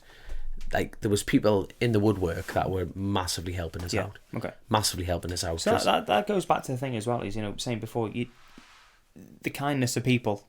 Yeah. That have seen you, mate, up here to losing everything to get into the TT, and people are still helping out and there for you. And, you go out and... Oh, but it's just crazy. When it... I make it sound like it's the end of the world. It was kind of, without being melodramatic, but it's like, you get one crack at it a year. One crack. What was I going to do? Sit round? Yeah. But it was I would have turned up on a penny farthing. But without everyone, I wouldn't have been able to do what I did. Yeah. And I make it sound like I wanted to, we got another podium on, on the pattern, for Simon and Max and Lindsay. That was amazing. What was your fastest lap in practice on the Fireblade? Do you do 1:30? No, I didn't. Not in practice. So I was kind of a little bit gutted about that. Because, that practice week was atrocious. It was and yet again, it wasn't the organizer, it was just the weather. It was just coming in at the wrong time. And then that momentum for the mechanics. And like I keep saying, it's not just the mechanics, it's not just the teams, it's the marshals. Bearing in mind, the marshals were getting out in the evening, stuck on the mountain. Not just that, the paramedics, everyone, people in the race control office. And the mad thing is, you didn't even have time to twiddle your thumbs. No. And that's how, from a rider's perspective, it's right, but we're going to have to delay it a little bit longer. We have to delay it a bit longer. And that's the one thing I must say. Gary Thompson and that team. Yeah. Clear communication. Put it this way, if Santa had a shit on track, he'd tell you. You know what I mean? There was no... there's no airs, there's no bullshit. He runs a tight ship. It's absolutely fantastic. But the amount of times that race organisers in history, not just that event, I mean, all over the place, there's a delay. Yeah. Well, why? Yeah. How long for? We're all adults. What's happening? You know what I mean? Adults-ish. You know what I mean? We all still play with bikes at the end of the day. You know what I mean? We're definitely adults by choice-ish. You know what I mean? But, you know what I mean? What's up? What's going on? It's a 37-mile long lap. It could be raining over there. It could be raining over here. It could be snowing. It could be doing anything. You say that. I remember. Happened, yeah. I remember one year we were at Crosby. Right. And it was, boiling. Sun, full sun. Must have been 25 degrees. Get a beer. Get your top off. Chill out. They come on and said there's been a delay. Why? And marshals come over, they're like, listen, there's an hour delay. And we were like, how come? It's hailstone on the mountain. There you go. Well, everyone's looking around going, What are you on about? What? What are you on about? Yeah, But it just happens. That does. But the mad thing is, like, it's a public road. So you get access parts of the island that you can only access through the TT course. It's like Gary Thompson will come on board going, we've had a residential fire in the middle of Kirkmichael. He didn't have to tell us that. No. But they know. But thank God he told me. Yeah. There's no, like, the biggest problem is in this world now is bloody social media. Without sounding like a bloody granddad on my little rocking chair in my mate's garage. But it's like, everything's everything's there, everything's elevated, everything's on the ball. Imagine trying to run that event now. It's nuts. You wouldn't want it, would you? No. You are. Except what and the amount of bellends that are you're just accountable. You are held to court and jury with an iPhone now. I wouldn't. In anything you do. It is. It is. I mean, it's a hell of a job. I mean, what they do and what they go through, and I couldn't, even if they paid me $200,000 a year, I couldn't do it. No. Couldn't. No. No way. No. I mean, what happens there is, I'm telling you now, Gary and that lot, all them lot do not get paid $200,000 a year. No. But they should. Yeah. But they're not going to. No. God love them. No. But you're thinking, no one, it's like running that, like we said, like you and me were both saying, it's like running a country. Yeah. You wouldn't. Couldn't do it. No. Couldn't do it. So with your first race, you had a DNF, didn't you? Was that on the first race? In the first race, aye. Jesus wept, aye. You still got the marks? Mate, I tell you what, how that's healed, I have no idea. Like, no idea. So, like... That arse has been used to getting whipped, isn't it? Oh, mate, you know what I mean? But normally on my right cheek, chain? you know what I mean? It's my good angle, the right, you know what I mean? Problem. That's it, bring a bigger chain, big boy. But it's, I love doing this. Are you not planning on sleeping? No, I think I'm going to drive it. Are you going to drive? Oh, yeah. Yeah. Are you? That's the best flavour. That is the best flavour. No, I literally nicked that out of the studio. Sorry, Grace. I was going to say, I thought I had something here. That's it. Big pink Not one. sponsored, by the way. Why wouldn't you want to be sponsored by Monster? Because... Go on, then. The drinks are great. I like that sound. But if I ever see a Monster can... See, those ones are fine. So if you see the black ones with the green on with it... the rat in it. You know, the claw mark, the logo... That just reminds me of seeing someone's 2002 ZX6 who's 55 years old. Yes. And he puts a Monster sticker on the side of it. Hate it. I love it. Oh, I hate it. I love it. No. That is the strength of a brand right there. No. It's some knobhead that's just put a Monster sticker on his mate. It devalues it straight away. Oh, not a chance. 100%. Not a chance. If they came knocking and said, can I put a green gurr on your... Yeah. I can't stop doing that. Gurr on your back. No. Mate, 100%. No. 100%. That is a dream. An energy drink sponsorship is just... Haven't you had one of them? Yeah, we did. I know Rich you did. Energy. Yeah, it was Rich Energy. But Random fact, he follows me on Twitter. What, William Story? Yes. Shut up, man. I promise you. Oh, my God. Small. But anyway, I was like, but it's just cool, isn't it? Rich Energy was? No, just sponsored by an energy drink company. Yeah. Like Red Bull or Monster. Like, it's just cool. There is another one. I can't remember what it's called. C4 Energy? Have you seen it? Yeah. But that's a bit serious then. I messaged them on Instagram. But you're famous. And I said, I was like, this is my subscribers, like proper selling myself. I've got a Geordie fella in my garage, right? And I said, I put wheelie pictures and everything. Why are you laughing? Your by the way, for anyone listening, his daughter edits this, so she's gonna have those. I'm gonna put a wheelie picture in with a Monster. Yeah. So I messaged C4 and I was like, listen, it's your daughter. Can you help me out? Even if you just send me a couple of crates of what's it? Do you know what they replied? Get fucked. Very close. We're after athletes. I was like, mate, you used to be fat. Look at you, you're gorgeous now. How the hell can they not? This is the thing. Have they? What photo did you send? Honestly, on Instagram, I was like, "Can you just send him a photo of Chrissy and Hidden?" Yeah. Aye, this Would is that me. Work? Blonde hair, same thing. Would that work? Same fringe. Oh mate, that man. It is the same fringe, isn't it? 100%. You should say 100%. You should get. No one edit this right now. FS3, imagine that. Like, all right for FS3. I know, I can't. The only thing... From a distance, if you turn your head sideways, squint with 6 weirds in Chinese. Do you look like Chrissy? Do you know what? He pulls off the best trainers. No, he doesn't. He's got. I'm sure he's got. No, he does not. You have to ask him this. I'm sure he's got green Air Max. Yeah, he does.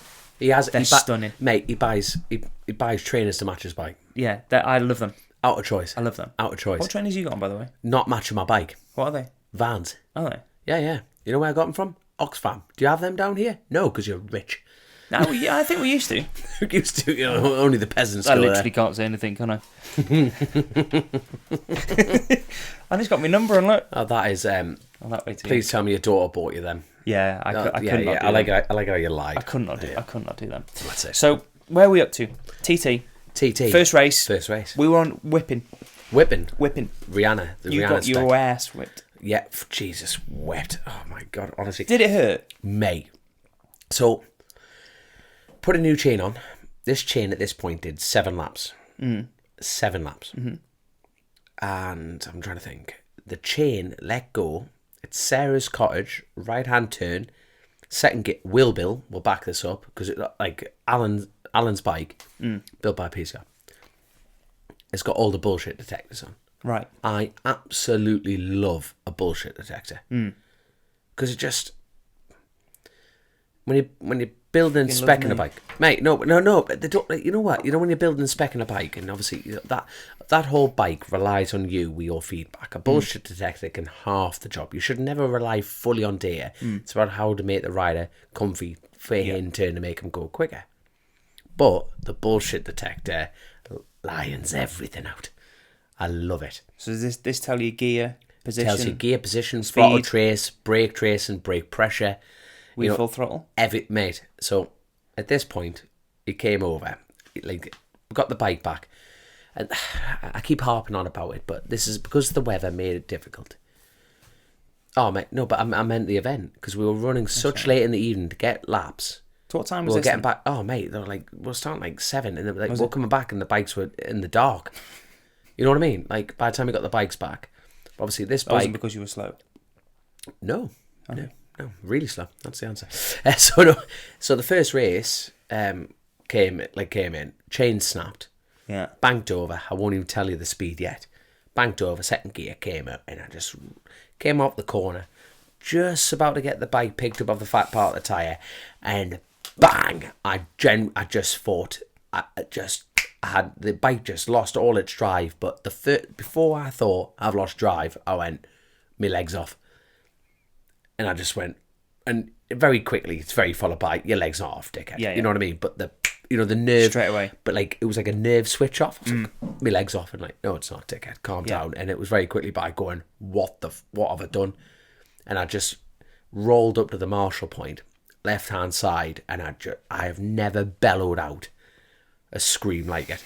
Now, bear in mind, I've broken back twice, jawline, pelvis, shoulder, tib, fibs, all my metatarsals, lost my finger. I've got a plate in my skull. I've been round the block in that on the NHS table. You got scrap in you as well, mate. Yeah. Have you? So like, at this point, you line everything up, and this was just I've never screamed like, and I'm rolling up to this mark on like every shade of the colour.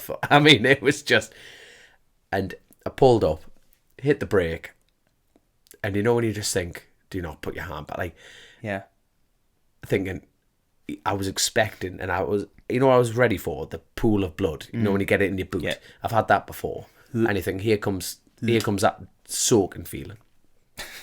And I'm putting my hand behind my back, going, "This is my TT done." You know, it was that pit, and I just went, nothing. Sound? Nothing. Like I've moved to 4SR levers this year. I was going to ask that. Yeah, so I've gone from RST to 4SR. So I thought, oh my God, not like, mate, how it didn't rupture through, I have not a clue. So anyway, got the bike. Leathers. Mate, honestly, I couldn't believe it. So got off the bike, destroyed the subframe, destroyed the seat unit, wrapped round the back of the swinging arm, and the chain sprocket cover. Yeah. So you got a chain guard to protect the engine. Yeah. Ripped all the mountains off that.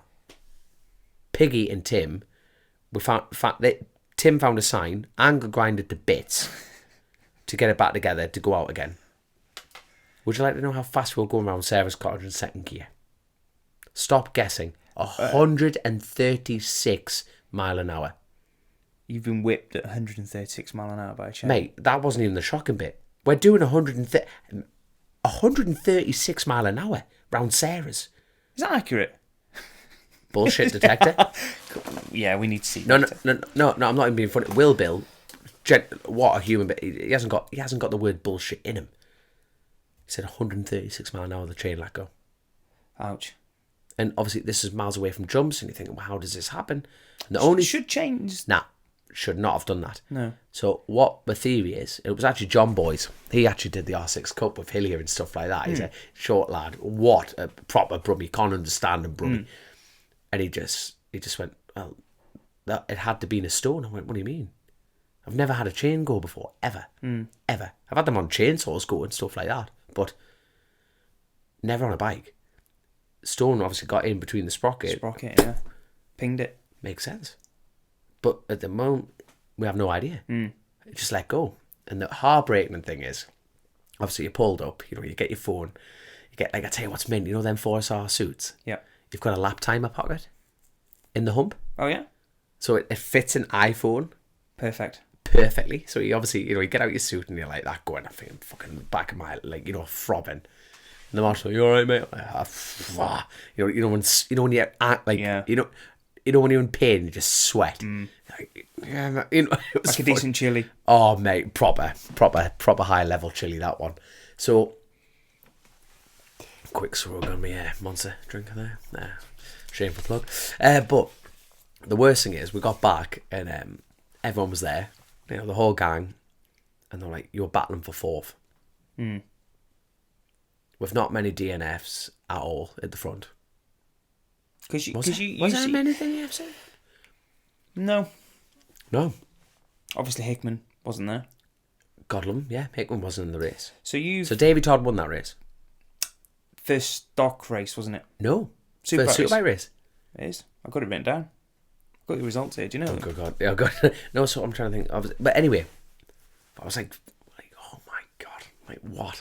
You know what I mean? I was gutted. I was battling for fourth on a stocker against Superbikes. I'm like, oh, fuck. So, I mean, that's a hell of a start to TT Race Week. Yeah. And then, I'm going to look at my notes here, because I've done my research on you. Supersport race, 8th. Mate, that bike. So you're... mate, we haven't got enough time in the world to talk about that Ducati at the minute. So you're flying around with Hutchie. Who else was in that? Thing is, though, if you're riding around with that kind... I mean, I know Hutchie's had his stroke. Yeah. And he came back. He came back with Padgett's. Yep. And it was like, meh. No disrespect. No disrespect, but it was meh. Best way to put it was meh. This year, he's rode... on the podium at the Northwest. Yep. He's gone. That was class. Quick this year. That was class. Yeah. That was class. To see him back on there... New amazing. Team as well. Yep. MLAV team. Straight away. That's just mega. That's what the sport needs. Though. Yeah. That's what the sport needs. It needed that. Did. But you've gone out there now on your own bike that you were selling, that someone's helped refresh an engine. Oh, but no, we had to buy a new engine. Okay. Yeah, so Jordan Sainsbury's and his wife bought the engine. New engine. Yeah. And you're rattling around with Hutchie. Who else was in that group? Connor Cummins. Yeah. Yeah, so it was only, I'm trying to think how many people were actually on the Ducatis that year. So, leading up to that race, I tell you what, mate, the plot thickens at that point. So we didn't have the money to build, because we had that Honda training bike. Mm-hmm. We didn't have the money to we needed 3 15 grand engines. Yeah. Obviously, electronics package, everything like that. The money was going up and up and up and up and up and up. And we built the Ducati from last year to go do Donington BSB on. Yes. Because I'm never going to miss that meeting. As long as I'm able to ride a bike, I want to go do that meeting. That's where we lost Chrissy. So, at this point, I've just built the TT tank for it. Because, bear in mind, the beginning of the year, Alan was like, there's a stock of fear. I'm thinking, mint, right, let's build it. Let's build a TT bike. Try to sell it. Not a single bike, nothing. No. Nothing. So, because at that point, people weren't really invested in them. Ben Curry's doing an outstanding job, and the people that are towards the back. Northern Ireland have gone nuts for the things. Nuts. Davy Todd did 128 mile an hour. Ben and I did 129 on Clive's bike the year before. Yeah. And that's, it didn't... When that first came along, everyone was thinking, this thing's going to... Yeah. And it didn't quite... Because Davy was the first time on a Ducati there in a long time. A long, long time. They're still kind of perceived to be shite, so to speak. Rattling things, don't finish, unreliable bikes. Quite the opposite. Now. Completely agree. Completely agree now. Because beforehand they had that conception. Yep. But now, when it's mad. Like, when he saw those 2 bikes in Park Ferme. So last year, Michael on the R6 over Davies. So that was built by TAS. Yep. And that was actually before the full transition for TAS Racing going into Ducati with Rory Skinner. So this was their first tip in. Yeah. Now, typical TAS style, they don't fuck about. No. They don't. Like, Bikes are mint. Oh, expense. They've never ever messed about TAS Racing. I've never have. So when they've turned up, and like Philip Neal and the boys, like especially the boys, I absolutely grafted their arse off on this thing. But it was unknown water for them. So the first year is always going to be that thing. So to go out there and do that was phenomenal. But the point I'm leading to, what I found interesting when he looked at those 2 bikes after, in comparison, to put it simply, you could probably hop on Davies' bike and go do another whole TT 2 weeks on it. Yeah. Michael's that R6 was bollocksed. Really? Mate. Now, Michael Dunlop puts the best R6. It's given. It's given. You can't knock that. He's doing 130, and that's another. We'll go into that, but he did 130 mile an hour on this bike. Yeah. Michael does not mess about. Far from it. They are the best R6s on the grid. Yeah. But you could tell that bike did 130 mile an hour. It was fucked. Yeah. And that's hard to describe when when you're talking about, well, how does it look like that? It just looked ragged. You know what I mean? It went out for a brunch with the girls and didn't turn back up, a few weeks later. You know what I mean? It was it's had a late night. You know what I mean? It's like, and then the Ducati looks like it's been for a pamper and came back. Really? That shows the quality of the TAS Ducatis. Yeah. How did yours look after the race then? Mint. Sound. And like it was really impressive. But like I tell you what, like even going into the TT at that point, like I crashed. I tell you what, not many people know this actually, but I crashed down Craners the week before the TT. Did you? Yeah. Well, there's only 2 types of riders when it comes to Donington Park, isn't there? You know that, don't you? But there's only 2 types of crashes at Donington down Craners as well. Well, there is. There's people who have crashed down Craners, people who are going to crash down Craners. I crossed over that line. I don't want to say. How is it? I have not crashed there. Well, you're going to crash it. No, you are. That is the one corner on that track. You hold your breath. Mate, you remember the Triumph video? There's a Triumph Triple Challenge video, the right? One that split in half. Mate, that I have. You know when you have high side dreams? Me and Chrissy used to talk about it, right? You know when you wake up in the middle? Yeah. It wasn't even my crash, and I have the high side dream of watching the bike go. But the poor lad gets up and goes, oh. Mate, do you know the story behind that? No. That was a loan bike. Oh. So he crashed his bike before that down Craners. He got a loan bike in the Triple Challenge to go back in that race, and he did that. So he just bought that as well? Yep. And that's your, 10 grand? Mate. Thanks for that. Yep. Yeah. So you crashed it, Craners? So I went out, and typically, like, tyre wasn't one. Oh. On the front, it was the tyre warmer bus. So there's me. I went out for qualifying, fresh set of slippers on, happy days, no problem at all. TT's coming. We were trying everything with that bike, like linear link to we tried to make this linear link work. So I went out, and I'm thinking, right, here come all the Looney Tunes. So I pulled up first, and I'm going out round turn 1, and I'm waving everyone by. You know what I mean? Sticking no lean angle, no nothing. Nothing. Quick look over my shoulder. Nothing's coming. And then I just slowly tip in the top of Hollywood's, and it didn't last long. Top of Crater, and the front just went bang. I held onto that thing. Don't flip. Like don't my flip. my last breath, I held onto that. Yeah. I rode it all the way down Craners, and it was just on it. How it didn't flip. How it did not flip. You literally holding the handlebars? Mate. Literally. Hooked it. Mate. And I got picked up. It wouldn't go like Jordan Sainsbury's, who's Alton Compressor. What a gentleman he is. And he knew a lad called Glyn Davies, because I'm standing there going, I know nothing about this bike. I've done it like an odd little thing on it. You couldn't believe it. It wouldn't go in the neutral. I'm going, what the hell is this? And there's me. Like, I couldn't get it moving to move the bike. And I'm going, right, but we'll just lift it. So the marshal's got down there, like, dragged it in. And then I'm going in the van, going, why the hell is this not going in? And I got angry with this thing. And I got the hook of a ratchet, like, strap, and I'm trying to back, and I'm going, there's something, like, not right here. So Jordan rang this bloke called Glyn Davies, who's ran them for years. Yeah. And he goes, he just said, line on the side quickly. I'll see you there. So he drove over to fix it, right? So you've got a selection on the side of the casings. It's the selection fork. It's a little spring that holds it. And he says, I know exactly what that is. So anyway, we're on the side of this bike, stripped it off. There's an oil gallery. And I can't even describe how big it is. It's like the size of a biro pen. You know, the thickness of it, this oil gallery. And the spring was just sitting to the side of it. This is this brand new engine, by the way. Wow. Brand new. Shout out to GB covers, because the engine was sound. But so anyway.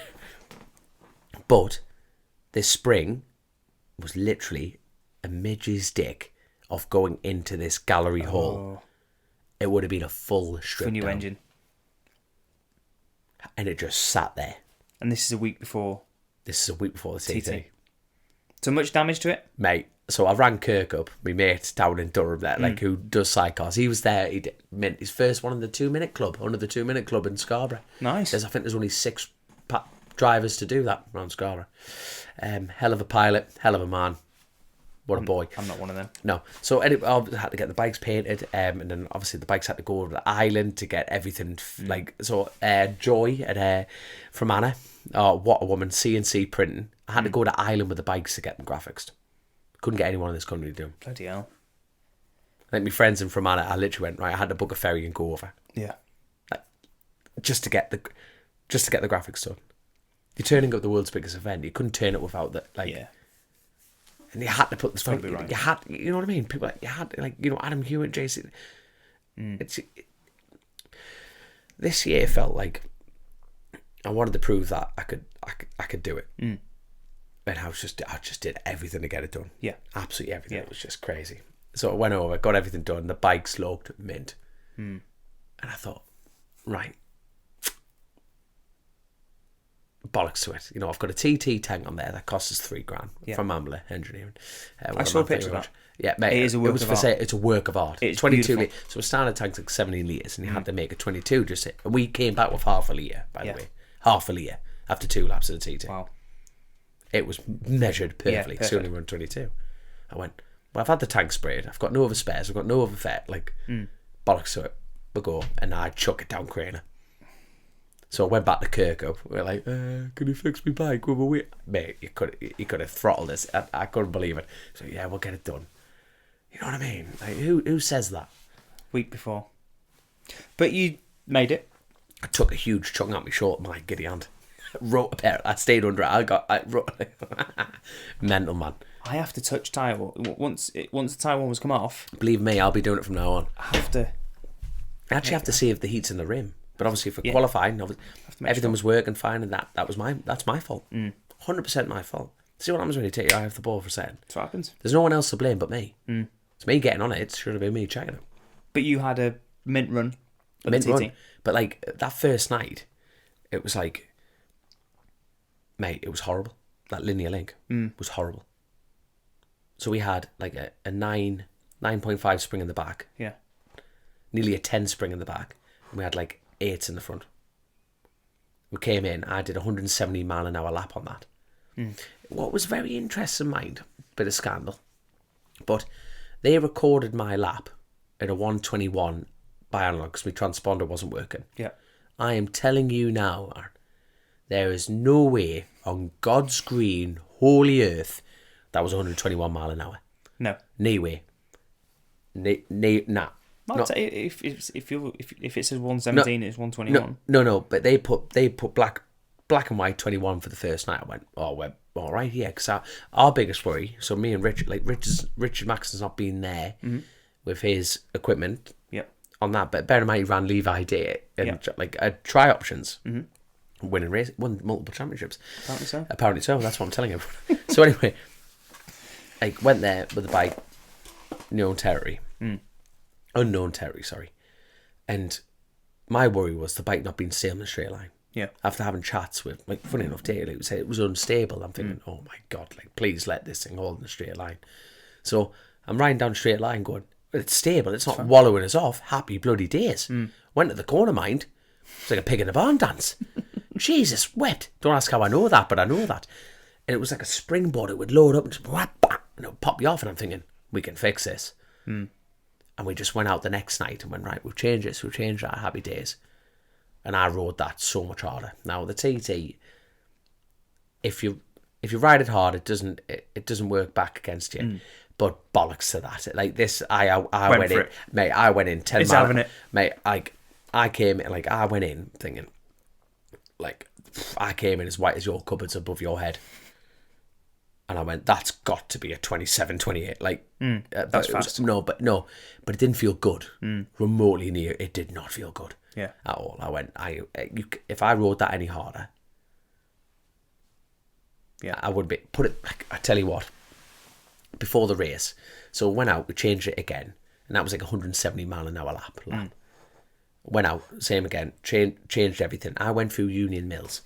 There was this lovely old couple that sit just off the fuel station on the right hand side in a couple of deck chairs, combined age of 3012. I rode at them off the seat, locked up with the front wheels sliding along the floor. They suddenly became 20-year-old again each. Like, mate, they got up, and the best thing is, I'm actually questioning their marriage because they both ran the opposite way to each other. Perfect. They didn't really. Oh, mate, they went like, save yourself, mate. The marriage went out the window at that point when me riding at them. It was unrideable. Is this the first race? No, practice. Practice. I was honestly going to park the bike up. I was going to park the bike up. So what changed? Everything. Threw everything at it. We chucked it, mate. Like Richard, like I tell you what, you know the only problem with Maxon's suspension? The only problem with Maxon's suspension. Go on. Do you know what I'm going to say? Go on. There's only one Richard Maxon. Product, unbelievable. Yeah. Richard, unbelievable. His staff, unbelievable. Because he's about 40 minutes away from here. Mate, he is the busiest man in that paddock. He believes in his product, and you know what? Outstanding stuff.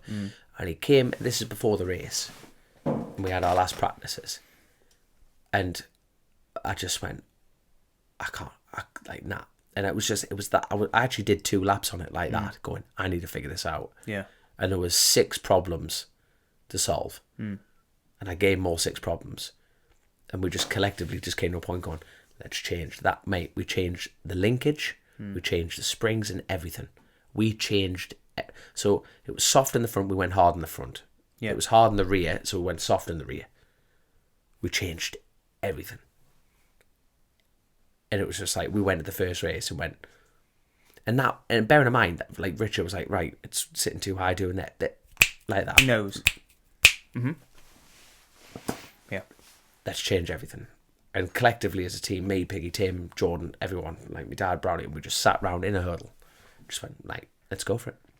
Change everything. And we went from 118 mile an hour laps into that race, and I was fully prepared to pull in a Ballacrane.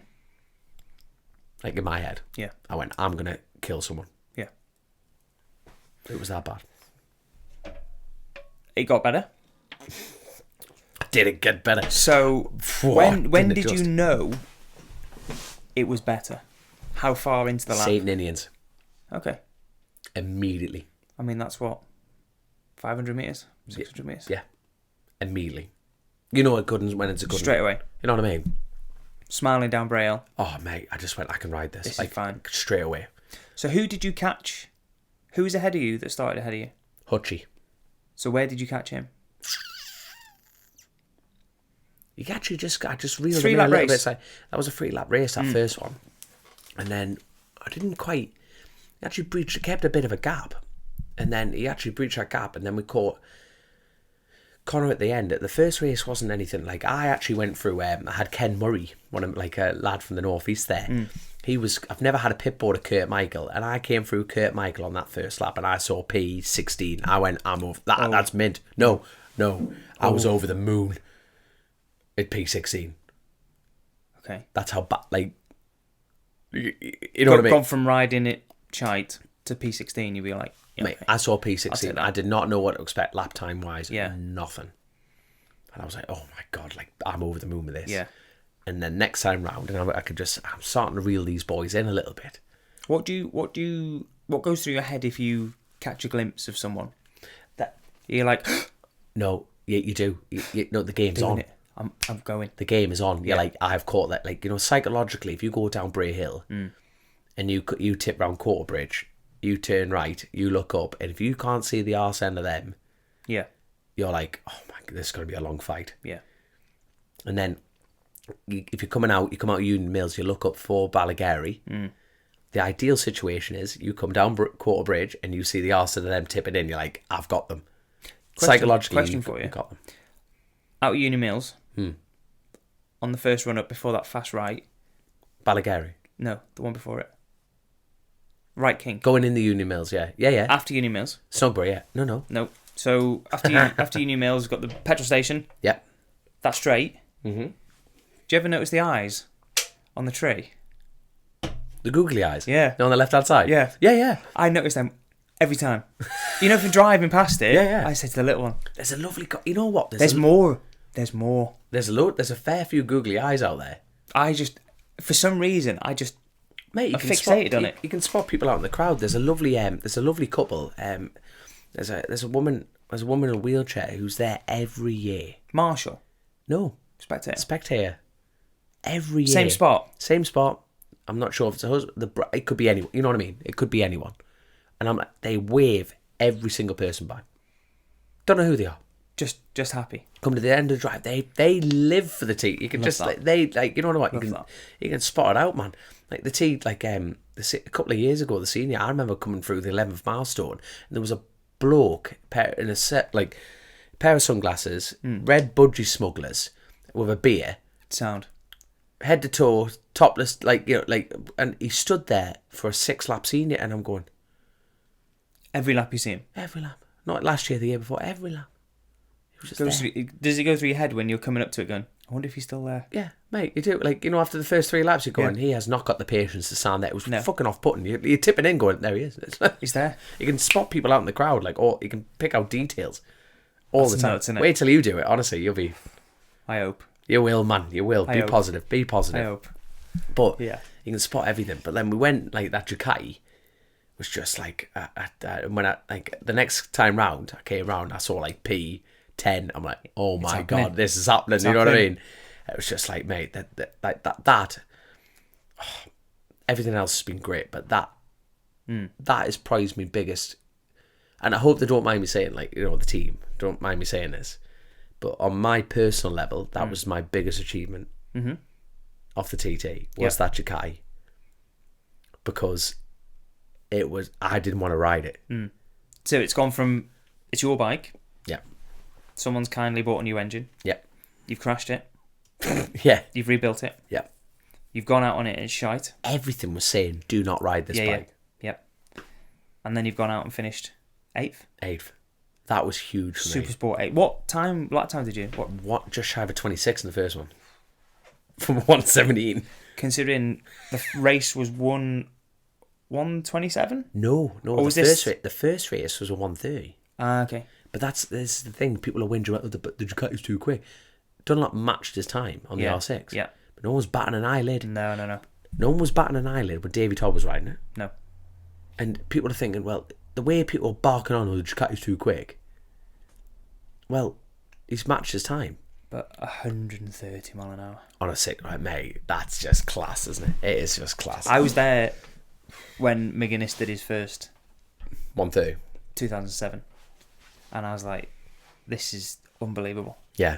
And the crowd go nuts, and it's record, and it's been stood for ages. And then he comes along and does a 130. It's nuts. It's crazy, isn't it? So going from Super Sport to the twin race, the first twin race. Yeah. On the pattern. Yes. I have never properly seen one up close, but when I dropped my bike off the other day, another Welsh lad, Michael Reese's pattern is there. Yeah. And I looked at it. I can't see where it carries its price. But I sat on it and I was like, oh, this feels nice. Oh, man. Instantly on it, you feel It's a race bike. I'd love to ride this. You do, don't you? Love to ride this. You do, aye. And if it hadn't said a little sticker that said no water, I'd have started. I would have been off and away and I'd have been, can I just take this down the road? And do you know what the real weird thing was? It was running, I was talking about this today. It was running another brand of tyres that Ian Locker used them at Scarborough on the weekend. Not Maxis or Mantis or something else like that. Do you know which brand new Mattis? Yeah. Mattis. Something like that. They're flat track tyres. So, the same brand. Supersport, Locker was riding them on the 600 at... Shut up, man. Yeah. Do you know how much a brand new rear is? How are they then? £78. Shut up, man. Yep. Sign me up. Dean, I was talking to someone today and he was like, what tyres do you use? I was like, I use these, black and round. And he was like, I've used these on a track day. And I was like, what are they like? And I was like, oh shit, Locker's got them on. Michael Reese had them on his pattern. 78 quid for a rear.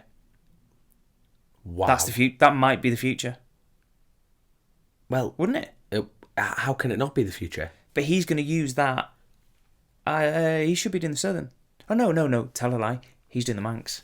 He's number one at the Manx. That's the thing, because obviously I've been like, the thing is, like, you want to be on Metzers or Dunlops. Like, my fast slaps have ever come on the Metzers, the development, the time and everything like that. But when you talk about the future of the sport, that price bracket, cost-wise, that's what I mean. How can you... 78 quid. Imagine CB500's had a control... Well, some clubs actually run a control tyre. Dunlops. Aye, but imagine if they got rid of the Dunlops and went... Something else. 70 quid. 78 quid for a Would brand. that not just rejuvenate bike racing? That was a 180. Wow. Yeah, I'm sure it was Demon Tweaks. 78 Mate. quid. But, I mean... That would rejuvenate... How much would that bring club racing down? You wouldn't buy scrubs anymore. No. You wouldn't buy Pirelli that It'd be done safer. 12 laps. If everyone was on the same tyre at that price, It it would rejuvenate bike racing. Yep. But the thing is, though, it was maybe 140 quid for front and rear. Brand new. 120, 180. Did you have the crack with Locker? I spoke to him for a little bit. But I asked him what they were like. And he goes, they're fine. They're fine. They're fine. They're fine. Fine. Imagine getting off your missus and you go, how was that for you, Dan? She goes, fine. How would you... Job well done. Like, I'll take that. No, but you know what I mean? Do you want to cuddle now? You know what I mean? Should we go sleep? No, but it was, you know, not rock my world. Fine. You know what I mean? That was amazing. It was I'd like to know. There you go. Michael Reese. Number one at the Manx. He's riding number one. So he's on those. Yeah. I'm sure the lad said he'd been to Pembrey or something, club racing on him. And he's obviously done fine. That's what I mean. They could be the future. But like the thing is, if you brought a controlled tyre like at that price range, with everyone on them, it's a game changer. It would be a cute, like, you know. Okay, I was picking on CB 500s, but if you brought in a controlled tyre, at that price range, it would rejuvenate. Of course it would. So how much have set Pirellis now? 430, 440. Yeah, 420, yeah. How long's that rear lasting? Lap record pace, not long. No. So if you did But then if you took any tyre to a lap record, it's not going to last. But in the same breath, if you bought a rear, I know your point. Exactly, it's exactly that point. If you're gonna go out and everyone's on an equal tyre, which is what BSB is. Yep. It's competition. I'd love them to change that. Well, they're doing that, and the Worlds are going Pirelli. No.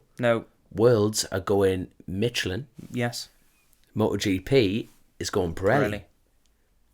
Well, British go. It's interesting, isn't it? That'd be Pirelli, wouldn't it? Do you think? But then, I don't know. I do not know. I'd love them to change that tyre. It would be like, you know, as a talking point, as sport fans as we are. We would love to sit in an armchair the curveball on a would be Sunday. phenomenal. Yeah. It's raining. What are you going to put on? No, but like, if they just totally spun it up and just went, right, we're going to go Bridgestone. Yeah. Lap records will be in questions. Rider comfortability will be in questions. Data setups will be thrown out the window. Everything would change. It would just be the biggest ball ache for every race team out there pumping their own millions into it. Of course it would. But bear in mind, like Alan FS3, Wilf, like every team owner from dad and lad up to the top buys their tyres. Yep.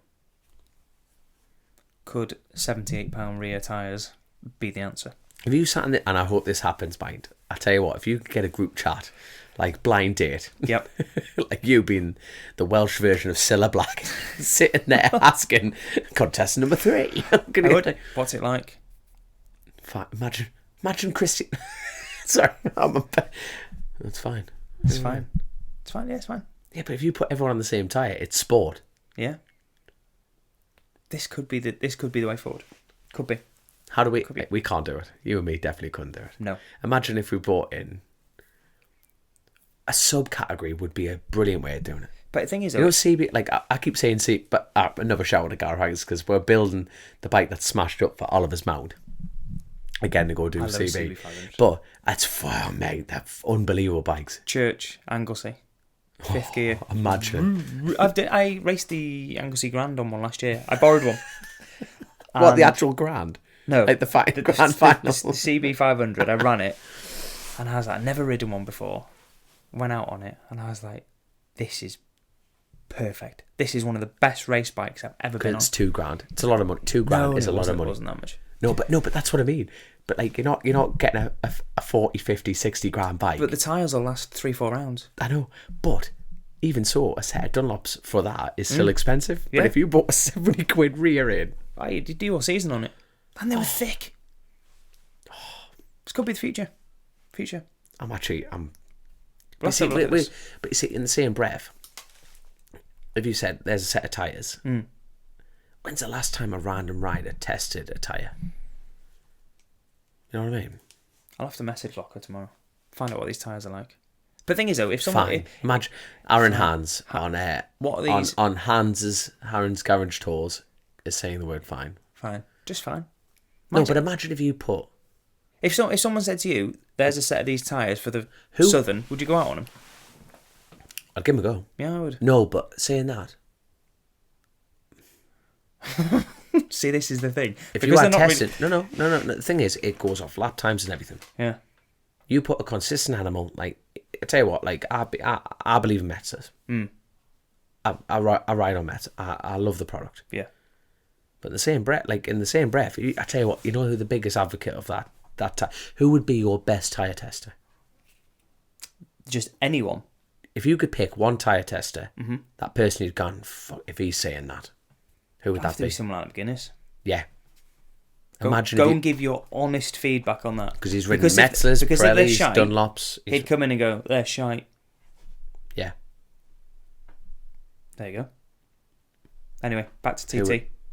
I need to know something. Go for it. When did you do your 131? Last year. Or when did I do it? This year. Yes. What race? Ooh. Stock. That second stock race was slow. Dean Harrison won that on a 132 lap. Yeah. In that second stock race. So in that second stock race, you did by the way, that's not slow, but that's like that just showed the condition change with grip level and everything like that. It just. Did you notice a massive difference in that race? We did some changes, and it was just I struggled like mad. So you could have gone quicker. What did you do? 131 what? You should know this. No. High, mid, low? Low. Low. I think it was low. What was your ideal? Mate, I just saw 131. I don't give a shite. My ideal's a 136 with a couple of pints of me. Ideal's 132? Yeah. So it's there. It's there. Conditions. So I've got a fact as well for you. Go for it. In that Superstock Race 2, you finished 9th.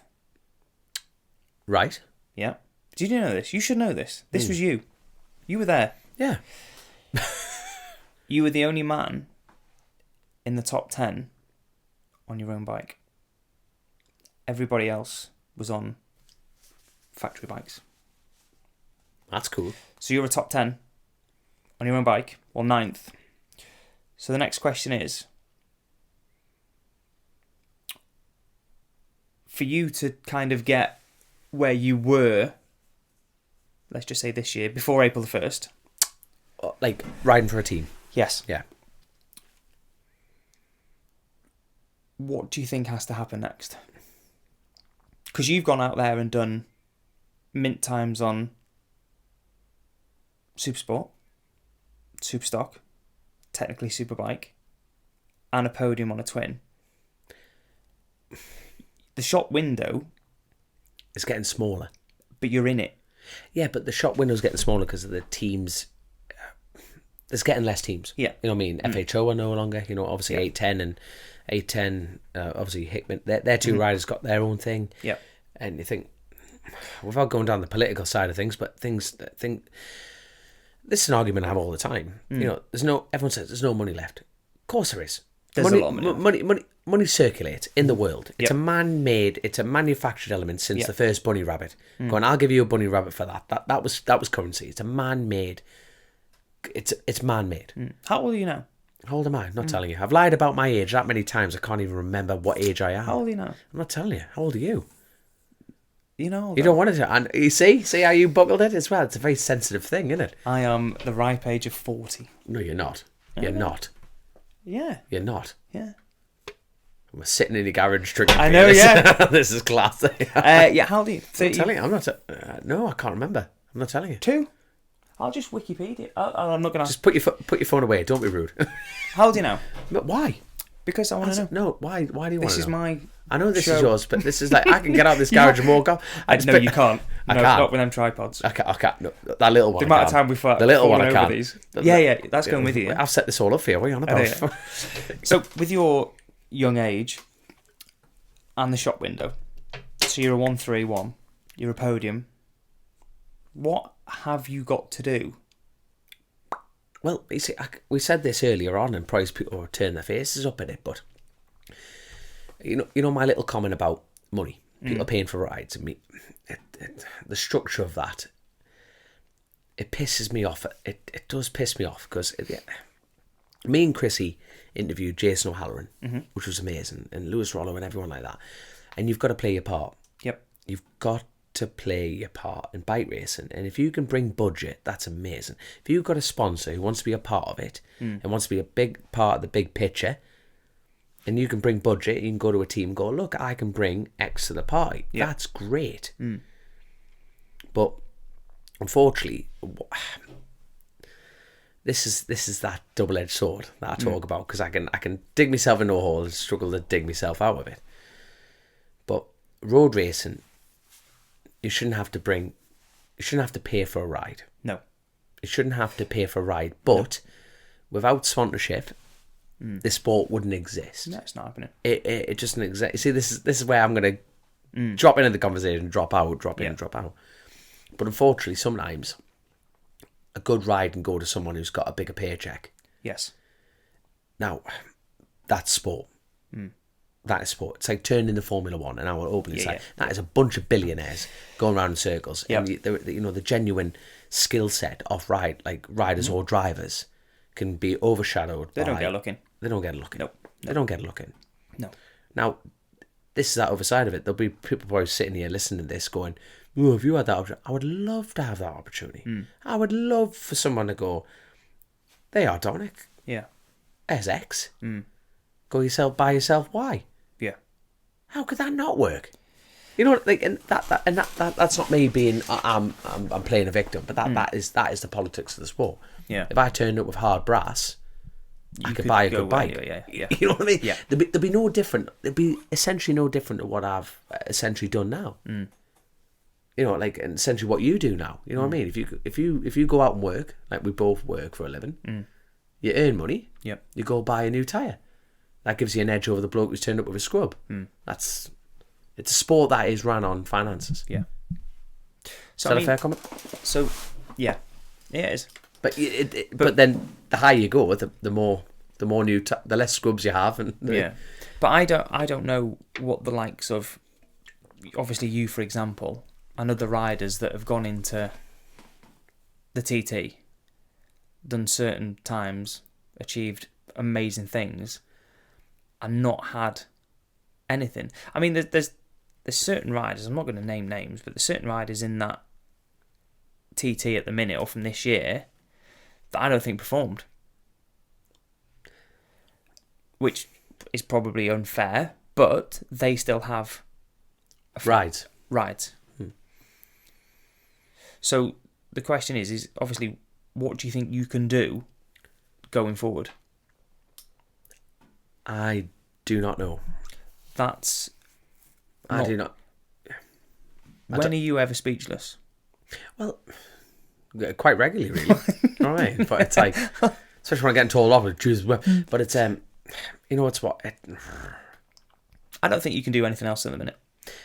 No, I think you've had obviously a massive opportunity with OMG. And Alan, and bear in mind, like you know. Yes, but do you think that could happen? I don't know. Next year? No, I don't know. If anything's like, you know what? That's why I didn't panic. And my mates and Lauren and my friends and family, no one goes into panic, do they? No. Oh, I've lost everything. You haven't. You know what I mean? I've like, I want to race back. You know what my fear in racing is not being able to race. And the only thing that's going to stop that is serious injury, which I'm not worried about. And that sounds flippant and like immortalize it. It's not. That's the risk of paying for it. You're gonna hurt yourself paying for it yourself. Or being asked to pay it. Yeah. You know what I mean? That risk element goes out. You could be permanently hurt crossing the street, or fucking hell, like one of my mates lost his daughter at 17-year-old, sudden death syndrome. Mate, it's a bit more, but life just turns around on you. Yeah.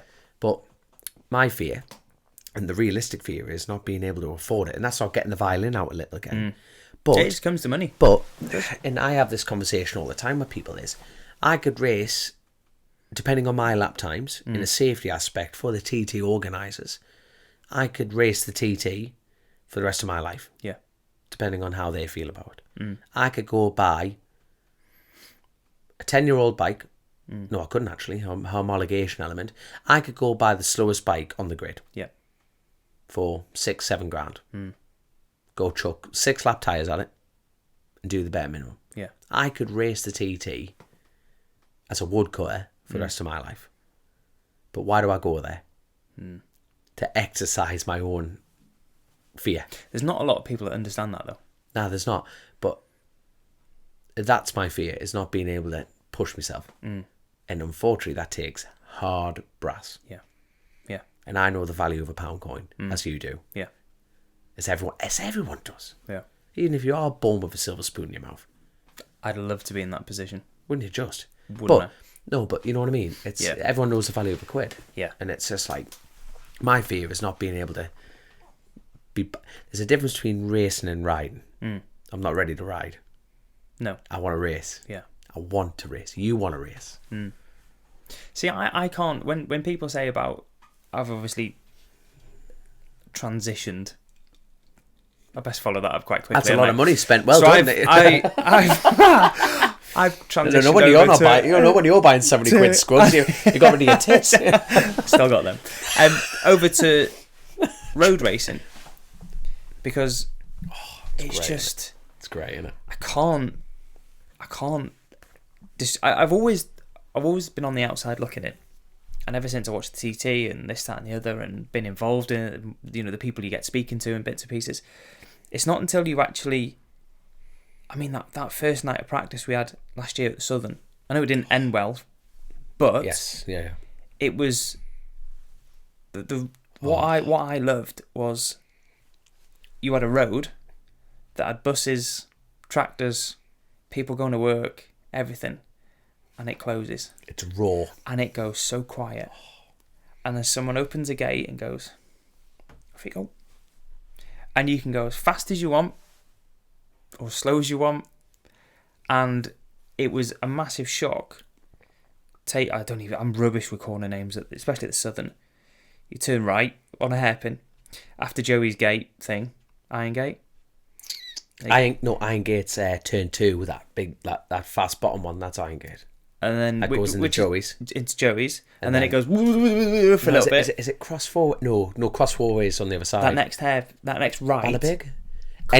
Anyway, there's a corner on the right. There's a corner on the right. And you turn right, and there's like terrace houses there. Oh, mate. And there's someone's step, and people are leaning out their own hallway. Out their window, out their front room window with a brew in their hand, and you're going boom, boom, and it's like, a motorcycle could go through their window at any point. How is this legal? How are we allowed to do this? Mate. And do you know what? 10 minutes before, if someone says to me, do you want to go home? Oh, I hate it. I'm like, I feel sick. I feel horrible. And then 10 minutes after a race, if someone says, do you want to go and do that again? Yes, I do. You can't replace that. No. Can't. You can't replace Nothing I've ever done or... Yep. I can't. You can't. You can... Can't do it. Can't. So... And that is road racing. And in a few days... We're doing it all again. We'll do it again. Need to find an awning. Like a 3x3. I thought it was in your awning. You are in my awning. Oh, thank God for that. But we need another one. For the inside paddock? Yeah. You said you had that. Fell through. Fuck's sake. Why didn't you tell us? What day is it today? I don't know. Tuesday. Monday. I'm working tomorrow, so... We'll find one. So, we'll cross... I had to get out now because it's on my mind. Oh, God. The other thing that is on my mind is the future. So, as of the introduction, you are a road racer. You play with the chainsaw. And you are technically a podcaster. Are we I can't... Yeah. Yeah. Yes. So my question is, Chasing the Racing. Yeah. What's the future for Chasing the Racing? Ooh. What was that like? What picked up that? Is that your stomach? That was my stomach. That was literally my last nerve dropping out of my backside there.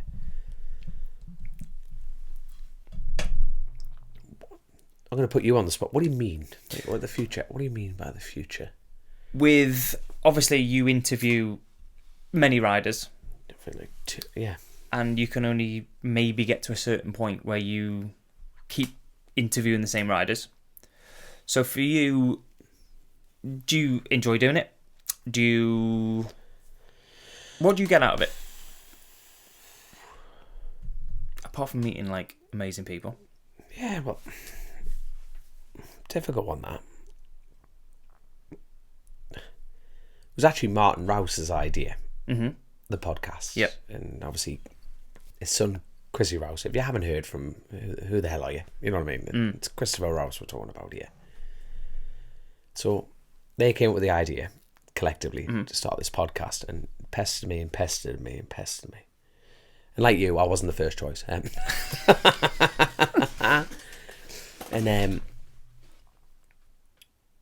And he went, right, go on then. And you know what? You got to admire, like, it was just a sheer, let's do it. It was actually the North East dinner dance, and he was presenting the awards, and I was absolutely rotten. I was out with the Prudder lads, Stephen and Holly and everyone like that, and it was their first year in racing. And it was like Club House Mint, man. It was SV, like, we had an SV 650. It was just absolutely mega. And I was just done, had me top off, swinging across my tail, absolutely mortal. Chrissy didn't drink a drop, by the way. No. Came over, come on, let's do this podcast now. All right, bollocks to it. Right, let's do it. And then we got it going. And it's probably his first hair gel wanger, we used to call him. Still do. But I got on with... Chrissy was that hell bent on doing it, and I didn't really follow. He was a North East rider in British, and I wasn't really following British at this point. I just wanted to do roads. And then we started getting this podcast. Like, we did the first episode, and that was the first time I properly hung around with Chrissy. Yeah. I was like, it's coming up 3 years since we lost Chrissy at Dominic. Yeah. You know what I mean? It's scary, that. It's scary. And then, like, the years prior to that, it was like doing van miles together and everything like that. But that first episode was the first time I proper hung around with him. Yeah. Proper hung around with him. And the first episode was actually my sister's house. So, like, I was living with a lass in Prudder, and then moved out, and I went, right, I have to save up, do, like stop renting, save up for a house, blah, and all that boring stuff, as well as race bikes. So you can imagine how long this took. And then I thought, all right, this go well. And I got to know Chrissy on the other side of a microphone properly. Yeah. And there wasn't like, the childhood friendship, nothing like that. It was literally, I did roads, he was a BSB rock star, and that's how it started. And it was class. Yeah. Sitting down, getting the chat around, because fundamentally, yes, there's cameras rolling now and we've got this thing playing, but it's just two randoms sitting in the shed, slavering the shite. Yep. Then I got to know his family. It was just like, my God. And the only thing that probably stuck it out with me and Chrissy was how he treated his family. Yeah. In every episode, every interview he did, he just talked about his family and how grateful he was for Piggy. Mm. And like, you know, everyone around him, how he couldn't do it without them. Yeah. And he just thought, you know what, you were dragged up, right, you. And he was so open about he couldn't have done it without them. And I thought, you know what, you're like, you are not egotistical. Mm. He's not like you know what, you know, there's people on that, like, he was not like the rest. Mm. And hate me for saying that, do not, you know what I mean? But there are, like, you know, there are unbelievable people in British. Yeah. And you know what, the more time I spend in that paddock, the more you realise it's a bit of a front for them and everything like that. Mm-hmm. And everyone starts for the same reason, and the whole point of it is we enjoy racing bikes. Yeah. And every paddock's the same. But Chrissy was unbelievable, you know what I mean? Absolutely unbelievable human being. And it reflected. Mm. And we did this podcast and we were total chalk and cheese, you know what I mean? Yeah. Like, he was good looking, I'm not good looking. Agreed. He barely worked, I worked my arse off, you know what I mean? So, like, you know what I mean? Women flocked to him, you know what I mean? People ran away from me, you know, they're very, very different. He had people. that annoying hair. Oh, mate. Always looked good. It did, mate. You know, he put a lot in, mate. He was very vain in some, you know what I mean? But, and I miss a little baguette. But it's just his drive. And we were doing one episode every week, man. And you thought, what the and he'd ring up, let's go do this. Mate, I was working at John O'Groats. Do you know where John O'Groats is? Top. The top end of this little rock that we live in. Top end of Scotland. I was working John O'Groats with Stuart Ball. Shout out to Stuart Ball. He chucked in some money in the pot. What a man. What a hero. Has 11 kids. Same oven. What a man. Top breeder. We're getting ready. Fine. That was fine. I think, like, mate, we held eye contact. I felt pregnant. You know what I mean? I think he's that fertile. He's that fertile. He's that fertile. Super sperm. So I was waiting for Stuart Ball, and I just went, yeah. I said, so Chrissy's like, we need to get this episode done with Peter Hickman. Like, where is he? Donington. Mate, do you know, like, I'm at John O'Groats. Well, can you not make it down? I went, Google how far it is. How far that is. And it was like a 9.5 hour drive. Oh my God. I'm like, what the fuck? And so I'm saying to Stuart, but like, this is like sweltering heat, you know, mid-seat, and I'm going, mate, like, I'm going to have to go. And all right. Nate, and like, Stuart bought like one of my best mates, he goes, Dom, if you can just do that tree. I'm like, right, no bother. So I stayed there with the cost. Obviously, this is railway side, and like, this is John O'Groats, middle of nowhere. It rang up for me. They moved heaven and earth. This is the thing that people don't realise, that what other people are willing to do. Yeah. When you ask a favour, it affects. It's like a splash in the a splash in a pond. You know, the rippling effect is huge. And everyone pulled out because they all knew Chrissy. Yeah. Not directly. Yeah. But they knew Chrissy, and they knew what the podcast meant to him and everything like that. And I just thought, when I see him, I'm going to strangle him. When I see, like, and I drove all the way down there, did this interview, had 2 hours kip, and drove back up to work. And all Chrissy went, cheers, man. Thanks for that. Thanks. No, but like, thanks for coming. No, but like, in that typical, it wasn't arrogant enough. It was just that charming, and I just didn't want to let him down. Yeah.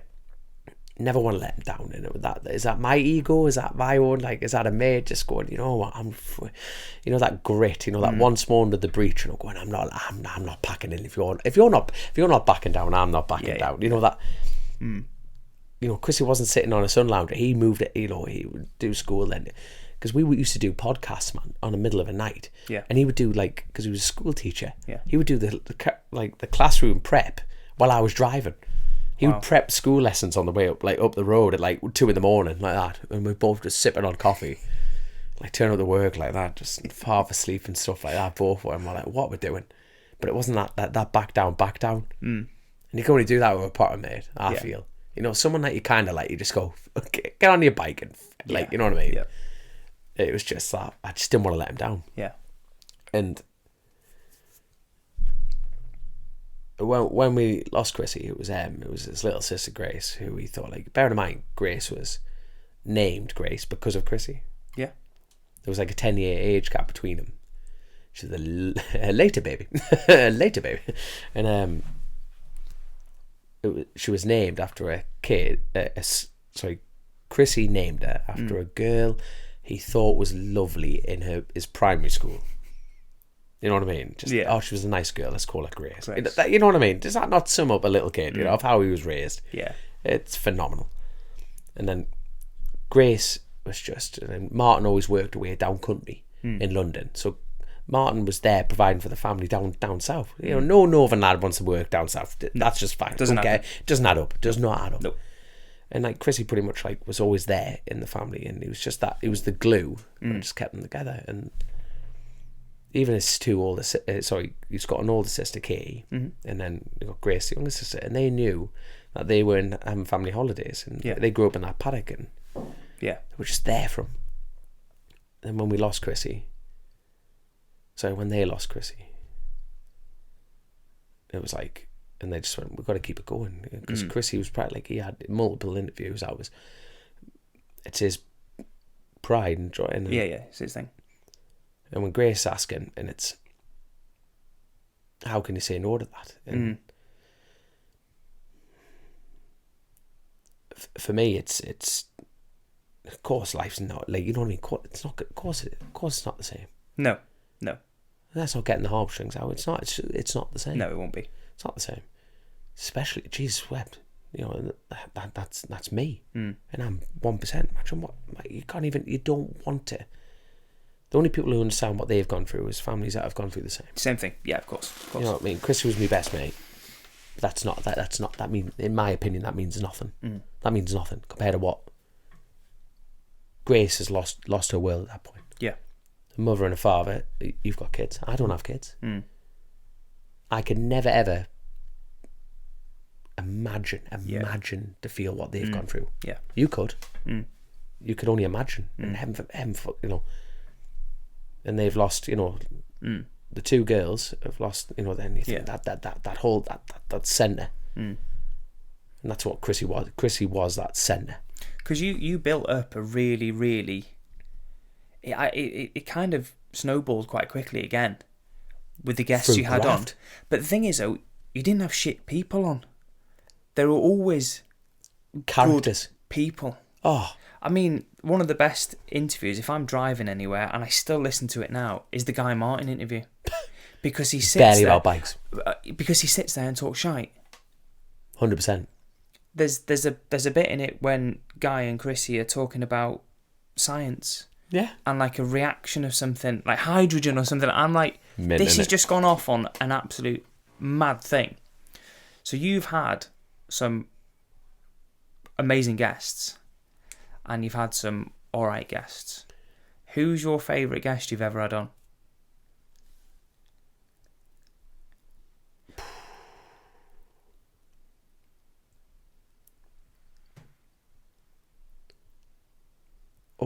Because there's been big names. That's been like nearly 300. Top Rack on.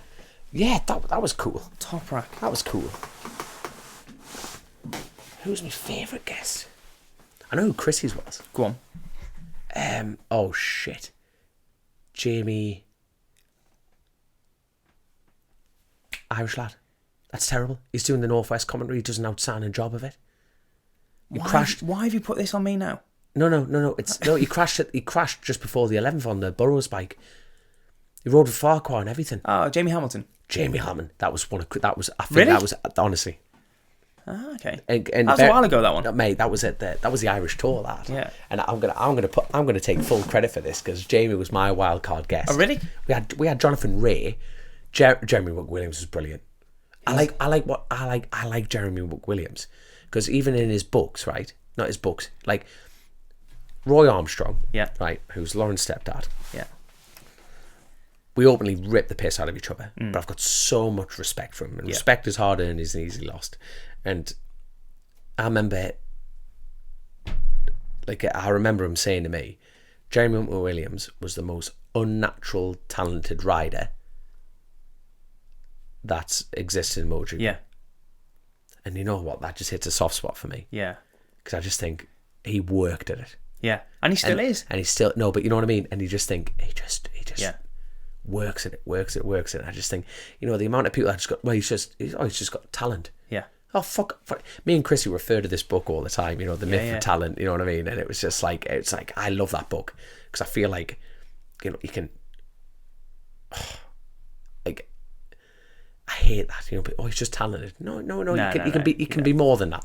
And I refuse, and you know what, if you have to have talent, I'm bollocksed, but I want to keep working at it and working at it and working at it and working at it. I feel like I'm the most unnatural talented lad on that grid, and that's what gives me grit to go, you know what, I really just I'll have a go with this. I'm going to keep going till I get it right, when other people just do it easy, you know what I mean? It's just, it does my Sweden.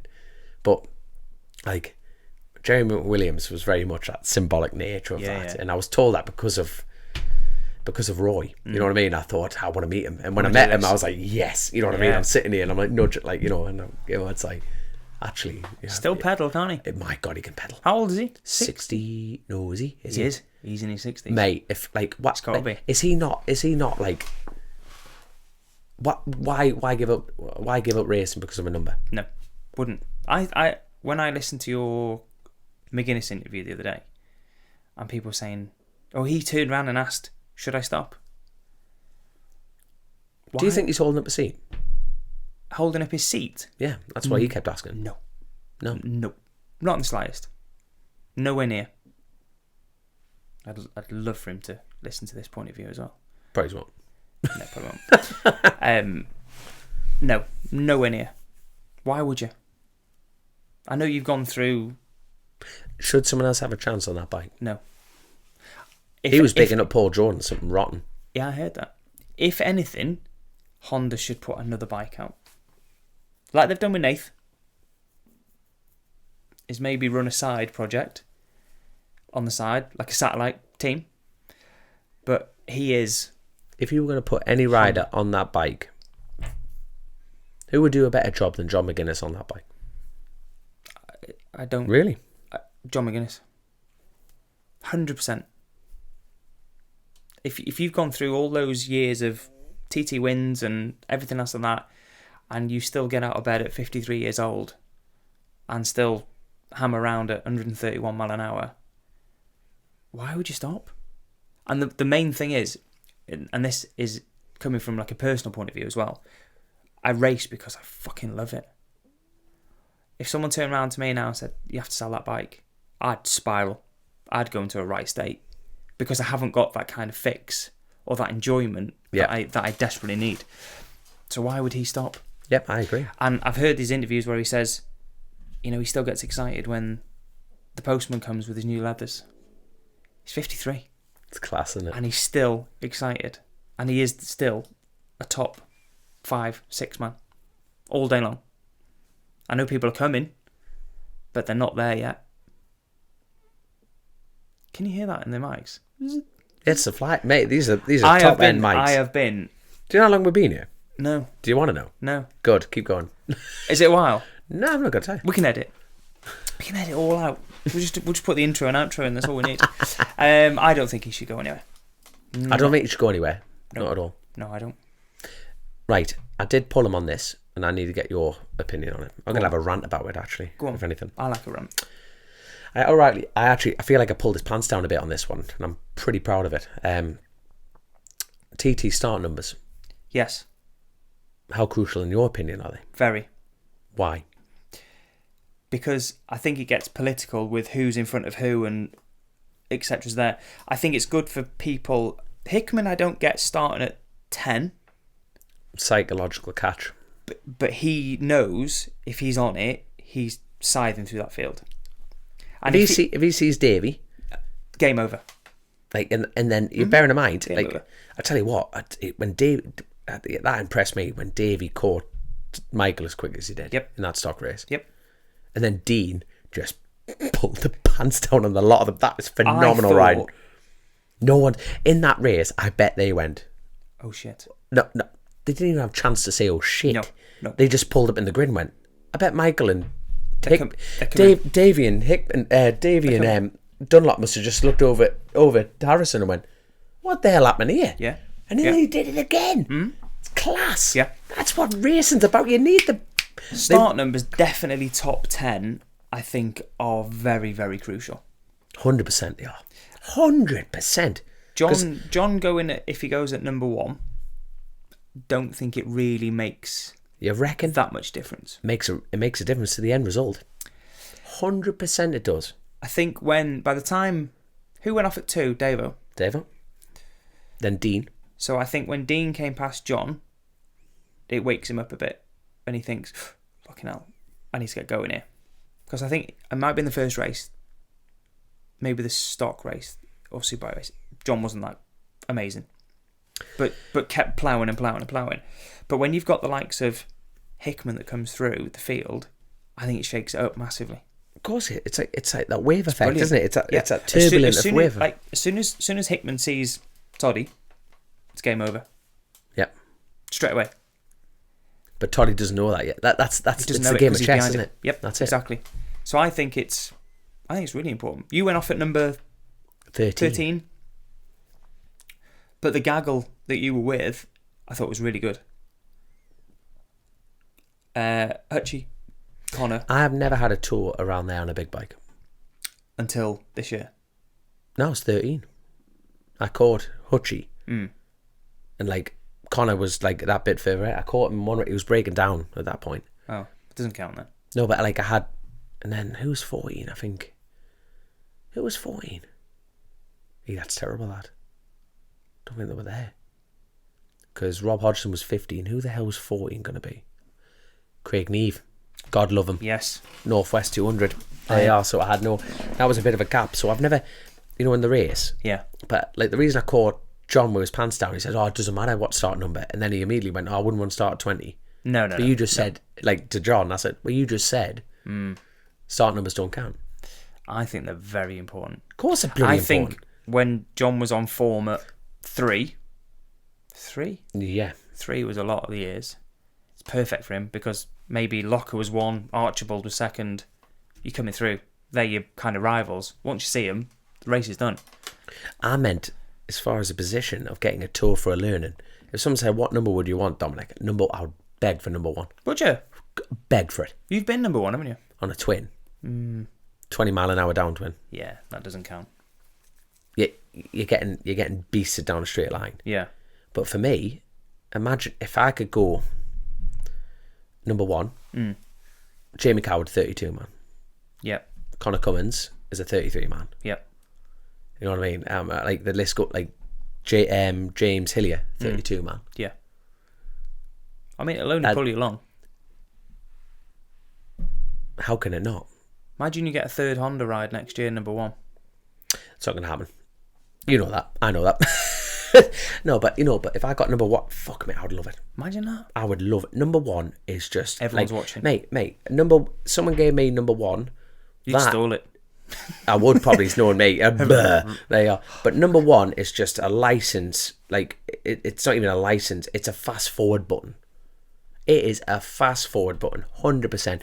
The lessons you would get taught. It's not just one rider passing you. It's multiple. Yeah. You've got the world's best road racers behind you. They pass you. I felt sorry for Jamie Coward this year. I think he'd have had a good TT. 100%. He bit the screen this year. Absolutely bit the screen. Not even a new bike, but it was new to them, BM. Jamie can pedal a bike. But Jamie, them 32s? Yeah. How did that happen? Number 4. Yeah. It's been number 4 for a few years. It's just getting the thing is, it's good because I 10 think bits of confidence. I think it's bringing. You have a lad at club level. Why is he not doing lap record paces? Yeah. You put him in British. You put him in the Lions Den. Bring him on. You get dragged straight away. You get dragged. No, there's no difference in any other discipline. You put Dougie Lampkin like the North East Trials Club.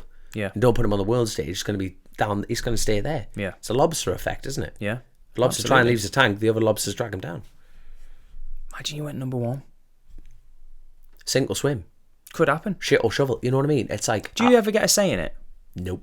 It's just certain people do get a say in it. Do you think? I don't know.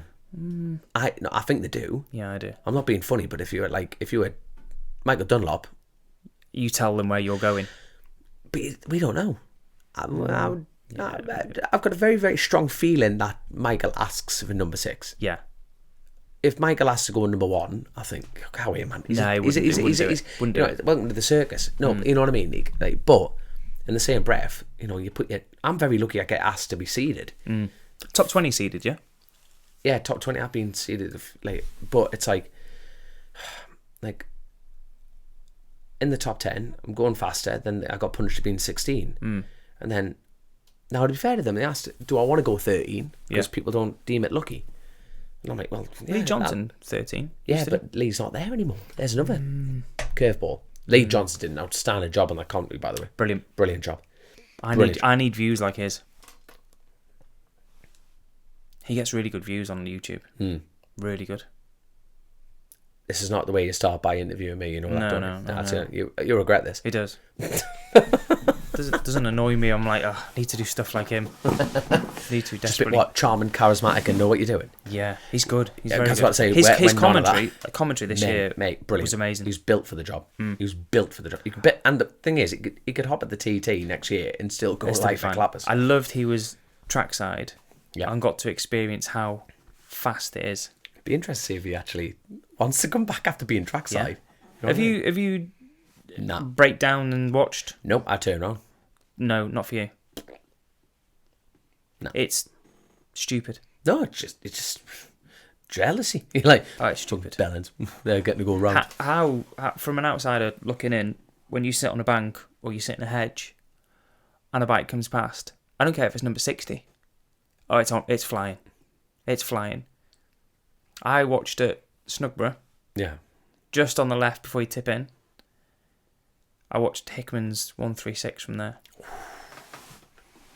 Noticeable. Unbelievable. Top Boys through there. Unbelievable. It's fast. I might have a couple of questions for you. Go for it. Do you want to go for it? Let's go for it, mate. Let's go for it. Oh my God, it's tomorrow. No, it's not. It is tomorrow. Welcome to the world of non-podcasting. I know, yeah. Right, so these are off Twitter. Oh. Twitter. That's if people are actually listening anymore. Definitely. It'll be the wagon drivers that'll still be going, I'm nearly asleep. We'll probably send a few of them to sleep, to be fair. So this is the first one. What are your plans after you hang up your leathers? What would you do? I'm not hanging up my leathers. What would you do? What would I do? Sooooooooo. Love flat. No, you're hanging up. I'm not gonna. No bikes. Not gonna. Ever?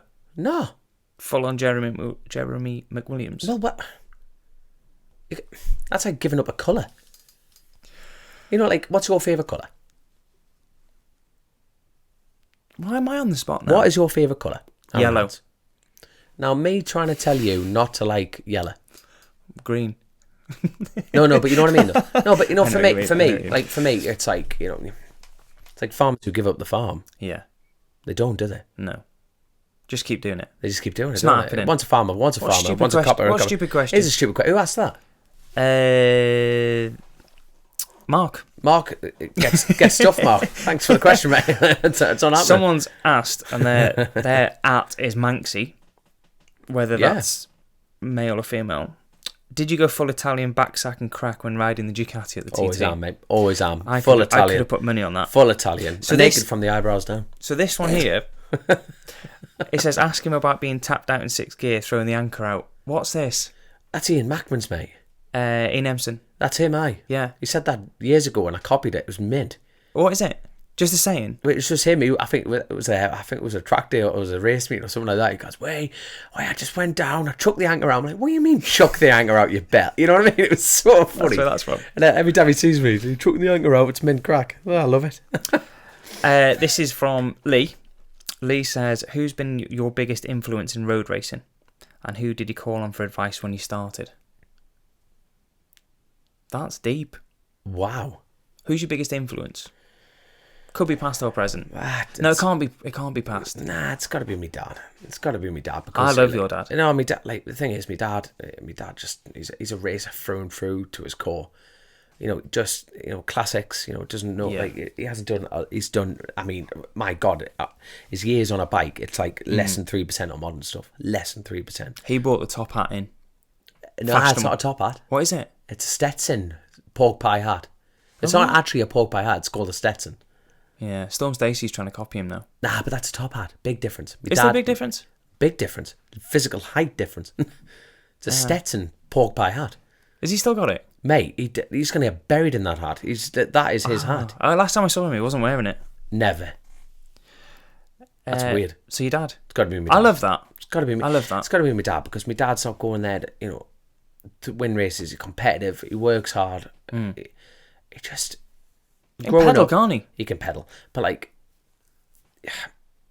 He's never gone racing. Right? Sorry. He's never come to watch me racing. No. Ever. Without him racing himself. Oh, really? His exact words are, "Why should I watch you have all the fun?"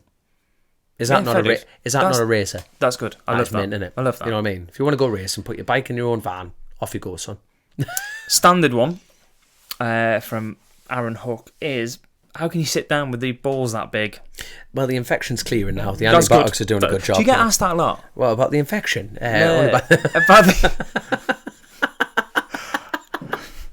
I'm sure we've got some cream in the cupboard or something. Got some Calpol.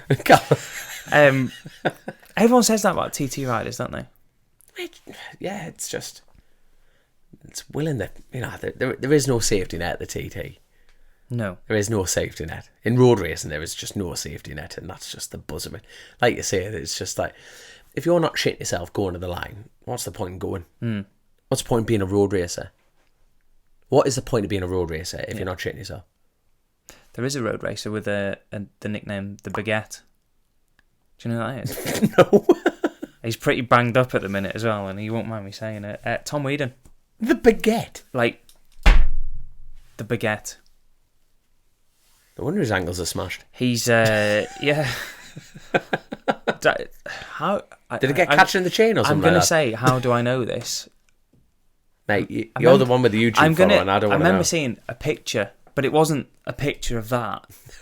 It was like sort of like a shadow of it or so. Anyway. Oh, shut up, man. Anyway. What a great episode this is. This is a good one. What's your favourite bike you've ever ridden around the mountain course?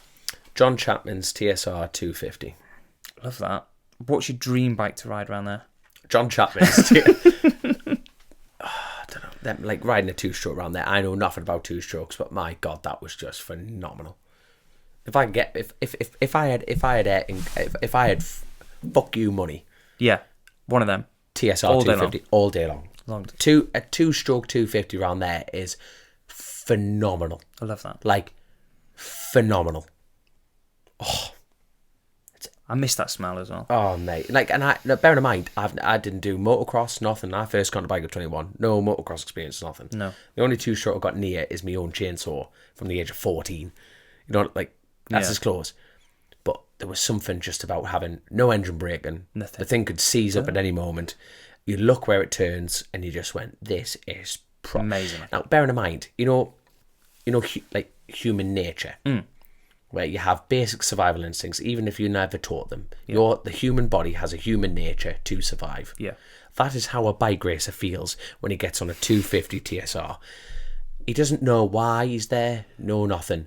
There is a spiritual connection of just going, holy fuck. We're off. Wow. Mate, it was this, I tell you what, mate. Oh, he went back on his word. And it broke my heart, but we're this close to getting a 250 this year. You were? Like, not for me, like, the team, I was this close. Yeah, we'll get this, we'll do this, we'll do that. Yeah. And my heart was just there. It was just like right there in his hands. Like, let's do this. And I'm like, oh my God, this is going to happen. Anyway, changed his mind. Not happening. Have you got anything lined up for them? I'm going to call it the Manx. Yes, the Manx, yeah. So Bob Henderson's 750. So the one I've ridden for a few years. That is his pride and joy. Is that the one you fell off? Yeah, the oil pipe cracked off and literally pumped oil on the back tyre and chucked me into the wall 130. I've seen that video. You actually vlogged that video. Yeah. You fell off and got your camera out. Yeah. I'm in a helicopter. Power of Ket. No, what do you call the helicopter? Petrol pigeon. What? The petrol pigeon. Petrol pigeon. Petrol pigeon. Too much caffeine. You're going to be flying. I am, yeah. It's going to be a long drive. There is another one. Someone has said, ask him, explain the feeling of going through the bottom of Bagaro. And what gear and what speed is it roughly? 5th gear. Yeah. Back one? No. Stay 5th? You stay 5th. Now, you see, normally you want to go back. You want to go, no, you want to go back to 4th. Instinctively, you want to go back and 4th. But the problem is, you need to let the bike breathe. If you keep the tension on too much in the high revs, it'll pick up the chain too quick. So you roll it in 5th, you load it up slower rather than picking it up higher. So the bike doesn't overstretch it. And what speed are you going through there? 5th gear? Jesus, what, I've not... 140, 50? Got to be more than that. Yeah? Got to be more than that. 5th gear. 5th. That's the one corner I look at and I'm like, ooh. Oh, it's mint though. What's the shit? Not the shittest corner. The nut. Yeah, the nut. Governor's dip. Go around the roundabout and then. Oh mate, head up. Worst corner to crash at is definitely Parliament Square.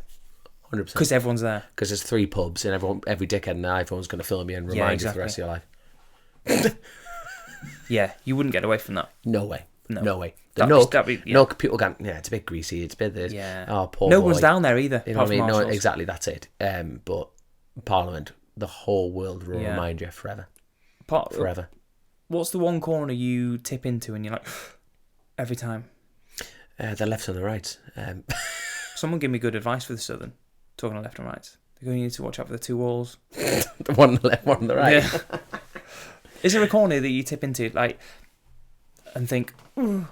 Oh, but that's the whole point. You know what I mean? Is it? Of course it is. Do you ever G yourself? Do you have to G yourself up for one? This year, Brandywell was so bad. The bump on the left. Bad. So bad. It was like a crest lit. It was like a race. Yeah. But you know what? They had a riders meeting though. They had a riders meeting. I think I mentioned this on the pod. They had a riders meeting that pulled everyone in. So, well, what do you want us to do? It takes weeks to tarmac the cell. And it was just like, I think it was actually, funny enough, Dean Harrison just went, just leave it. Just get on with it. I was like, well, it's there. Everyone knows it's there at that point. Yeah. You know, it's a road race. Yeah. It's constantly evolving. It's getting better in some places, worse in others. There'll never be an ideal track, ever, at the TT. No. Something would be wrong. Unless they fully re-tarmac the whole thing. That's the only way it'll ever be right. With grippy Donington surface. Not even that. No. If it was consistent all the way around, that's the only way it'd be a fast lap. Yeah. Is that, with different tarmacs, different grip? Yeah. Well, you see, the mad thing is that it's porous stone at the minute, so all the water's coming up through it. Yeah. But it's stuff that the tarmac is coming from stone on the island. Yeah. But it's a different part of the island. Different grip. Different Weird, grade of stone. Yeah. You know what I mean? This stuff isn't pumped out from China. It's like, you know what I mean? It comes out the ground. Yeah. It's mental, isn't it? I think, question-wise, we're done. That's about it. Love it. Yeah. How was that for you? Really good. You reckon? Yeah. Yeah. Bit of hesitation. No, really good. It's obviously first one I've ever done, and probably the last, to be honest. So probably is. You know what I mean? It's not even going to make it onto YouTube. I don't blame you. No, your daughter's going to get all this footage. Yeah. Wait, your daughter's going to get all this and go, not a chance. Yeah. But from my point of view, thank you very much for. It's been good crack. See me. It's been good crack, man. You know what I mean? It's been in the pipeline for a little while. Yeah. And I'm glad it's happened. I regretted every second of it. I know, yeah. That's what your eyes are saying. I can't wait to get out of it. That's it, exactly. Them tripods are coming with. You've only come for the tripod. Damn right. We're talking about Tom Weeden over. I know. But he's got. That's wrong. Let's not finish on that one. I'm sure someone give him a teddy. Oh, mate. I you need to get onto this now. Mate, I don't. And get well soon, Tom, anyway. Because that was fucking horrific what you went through. Rutter was a lucky boy, mate. Yeah. Was that Brandywell? Mate, no, it was the kink before the 32nd. If it wasn't for the two spectators. Bungalow? No.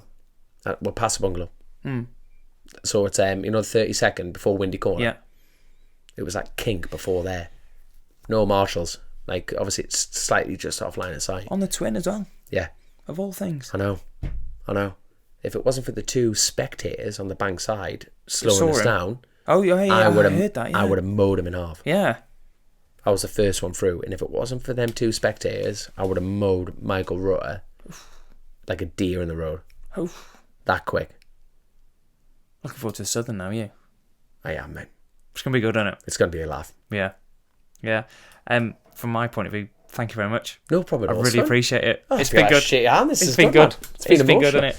Right, well, let's hit the stop button and go from there. I feel like you should do a thank you to everyone. I feel like I know we do. Thank you to everyone. Right, awesome. Cool. See you in a bit, son. See you in a bit.